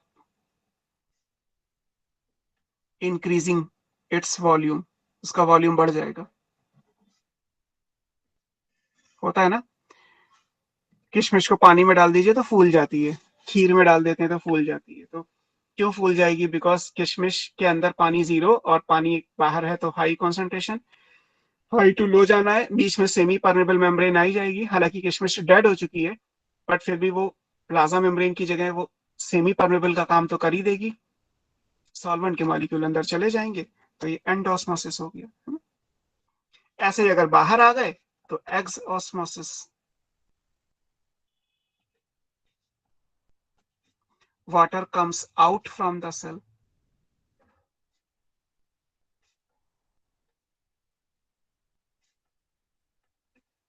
यहाँ एग्जाम्पल क्या लेना है?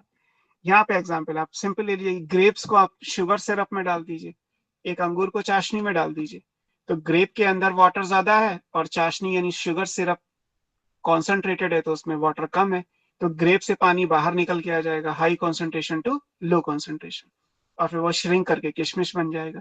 किशमिश के बनाने का तरीका यही है कि अंगूर को वॉश करके शुगर सिरप में डिप कर देते हैं, फिर उसे सुखा दिया जाता है, किशमिश बन के तैयार हो गई है।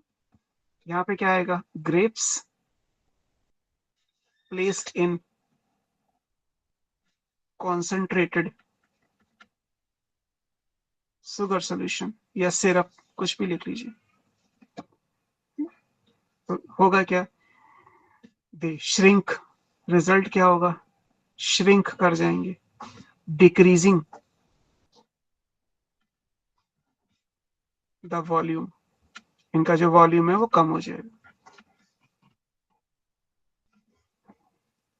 एक्सऑस्मोसिस और एंडोस्मोसिस, दो तरीके से ऑस्मोसिस हो जाती है, ठीक है। तो ये ऑस्मोसिस में आपको ध्यान में रखना है। ये टाइप हो गया, डेफिनेशन हो गई। अब बात करते हैं डिमॉन्स्ट्रेशन ऑस्मोसिस की। ऑस्मोसिस हो रहा है, ये किसी को करके दिखाना है आपको, तो आप कैसे डिमॉन्स्ट्रेट करोगे? डिमॉन्स्ट्रेट करने के लिए जिन apparatus को हम यूज करते हैं, those are osmoscope and osmometer. Osmolarity word कहीं पे आएगा, ऑस्मोलाइट वर्ड आएगा, तो ऑस्मो वर्ड मतलब ऑस्मोसिस से रिलेटेड है, आपको सेम कॉन्सेप्ट को उस जगह पे फिट करना है। सो ऑस्मोस्कोप क्या होते हैं, ऑस्मोमीटर क्या होते हैं, इनको देखते हैं। हटा दो शीट। Yes sir. नेक्स्ट फटाफट देख लेते हैं।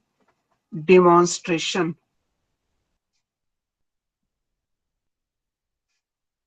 Of osmosis. ऑस्मोसिस हो रहा है, ये कैसे बताओगे?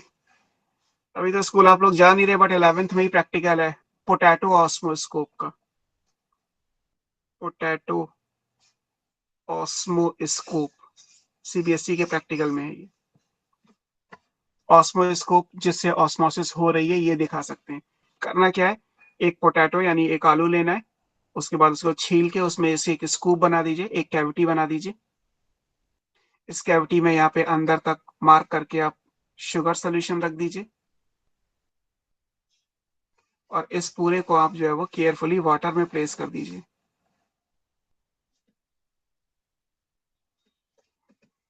कुछ घंटों, वाटर का लेवल ये है। अब कुछ घंटों बाद क्या होगा आपको पता है, ये पोटैटो है, तो पोटैटो के अंदर तो इनडेफिनिट नंबर ऑफ सेल्स होंगी। तो वाटर यहाँ जाएगा हाई कॉन्सेंट्रेशन से लो, क्योंकि ये 100% वाटर है, और ये सोल्यूशन ही होगा ना सेल के अंदर कोई भी, तो ये हाई से लो, हाई से लो, हाई से लो, हाई से लो, हाई से लो, हाई से लो, धीरे धीरे क्या होगा, ये शुगर का सोल्यूशन का लेवल बढ़ जाएगा, और जो वाटर का लेवल है यहाँ बाहर ये कम हो जाएगा। तो इससे आपको पता चलेगा कि ऑस्मोसिस हो रही है। ऑस्मोसिस का मतलब डिफ्यूज करके जा रहा है। अगर किसी को लगता है कि जब आप एक्सपेरिमेंट करते हैं अगर स्कूल में, तो आपको बताती मैडम कि अगर ये दिक्कत लग रही है कि कैविटी में कितनी गहराई तक आपने भरा था, तो कैसे होगा, आप इस वाटर में KMnO4 मिला दीजिए थोड़ा सा, तो मैग्नीज आयन की वजह से ये कलर्ड हो जाएगा, पिंक सोल्यूशन बन जाएगा। तो वाटर के साथ साथ मैग्नीज आयन भी जाएगा। अब मैग्नीज क्यों जाएगा? बिकॉज ये बायोलॉजिकल मेम्ब्रेन है, potato is a biological material, तो बायोलॉजिकल मेम्ब्रेन होने की वजह से वो मैग्नीज आयन के मूवमेंट को भी अलाउ करेगा। आपने लिखा ना सिलेक्टिव परमेबल है, फ्यू सल्यूट, तो मैग्नीज आयन सेल अलाउ करती है एंटर करने के लिए। तो मैग्नीज आयन जब जाएगा तो कुछ घंटों के बाद ये जो शुगर सोल्यूशन है ये भी पिंक हो जाएगा। तो इसका मतलब है वाटर के साथ साथ मैग्नीज आयन भी जा रहे हैं, तो ये एंड ऑस्मोसिस को शो कर रहा है। तो ये पोटैटो ऑस्मोस्कोप एक एग्जाम्पल ले सकते हैं ऑस्मोसिस के डिमॉन्स्ट्रेशन में। या बुके शॉप पे चले जाइए, फ्लावरिंग बुके शॉप पे ग्लैडियोलस का व्हाइट फ्लावर का एक स्टिक मिल जाएगा आपको। उस व्हाइट फ्लावर को आप जो है वो एक पिंक सोल्यूशन में डिप कर दीजिए, KMnO4 पानी में घोल के रख दीजिए, उसमें व्हाइट फ्लावर वाली स्टिक डाल दीजिए, व्हाइट रोज डाल दीजिए। कुछ घंटों के बाद वो रोज या वो ग्लैडियोलस का जो पेटल है वो पिंक कलर का हो जाएगा। तो इसका मतलब वाटर के साथ साथ मैग्नीज आयन भी ऊपर गया। जाने का मतलब है ऑस्मोसिस हो रही है, बिकॉज बिना उसकी ये चीज नहीं हो सकती है। तो potato osmoscope is the classical example जिससे आप ये कर सकते हैं। अगर किसी को ये लगता है कि सर यहाँ पे तो इनडेफिनेट नंबर ऑफ सेल है, मुझे तो एक सेल के लिए ये काम करना है, तो फिर एग मेम्ब्रेन ऑस्मोस्कोप लेते हैं।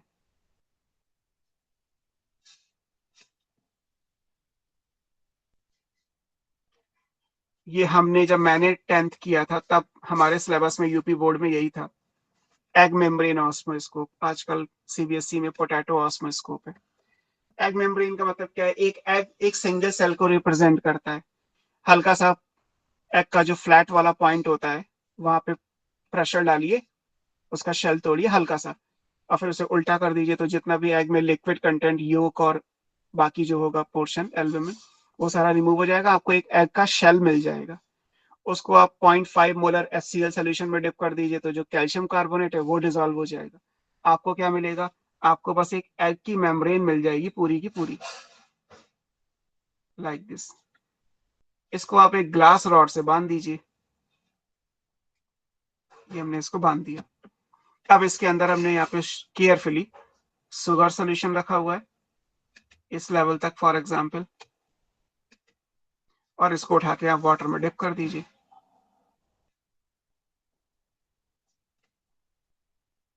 जिसको आपने यहां तक लिया था। अब तो ये सिंगल सेल है ना, सिंगल सेल है तो ये मेम्ब्रेन हो गई, सेमी परमेबल या सिलेक्टिव परमेबल, क्योंकि egg is also a biological material. यहाँ वाटर ही है, कुछ और चीज है ही नहीं, तो वाटर यहाँ से यहाँ एंटर करेगा। एंटर करेगा तो ये लेवल बढ़ जाएगा, फॉर एग्जाम्पल कुछ घंटों के बाद यहाँ तक पहुंच जाएगा, और ये लेवल कम हो जाएगा, ये यहाँ तक आ जाएगा फॉर एग्जाम्पल। तो इसका मतलब ऑस्मोसिस हो रही है।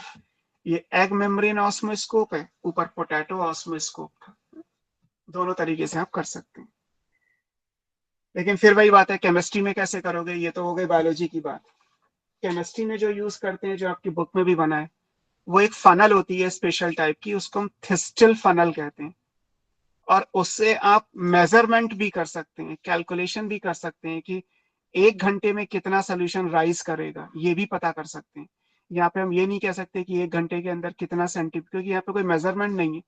अगर यहाँ मेजरमेंट दिया होता तो शायद हम कहते हैं कि 4 घंटे के अंदर 2 सेंटीमीटर चढ़ गया, इसका मतलब 0.5 सेंटीमीटर 1 आवर, ये ऑस्मोसिस का रेट हो गया।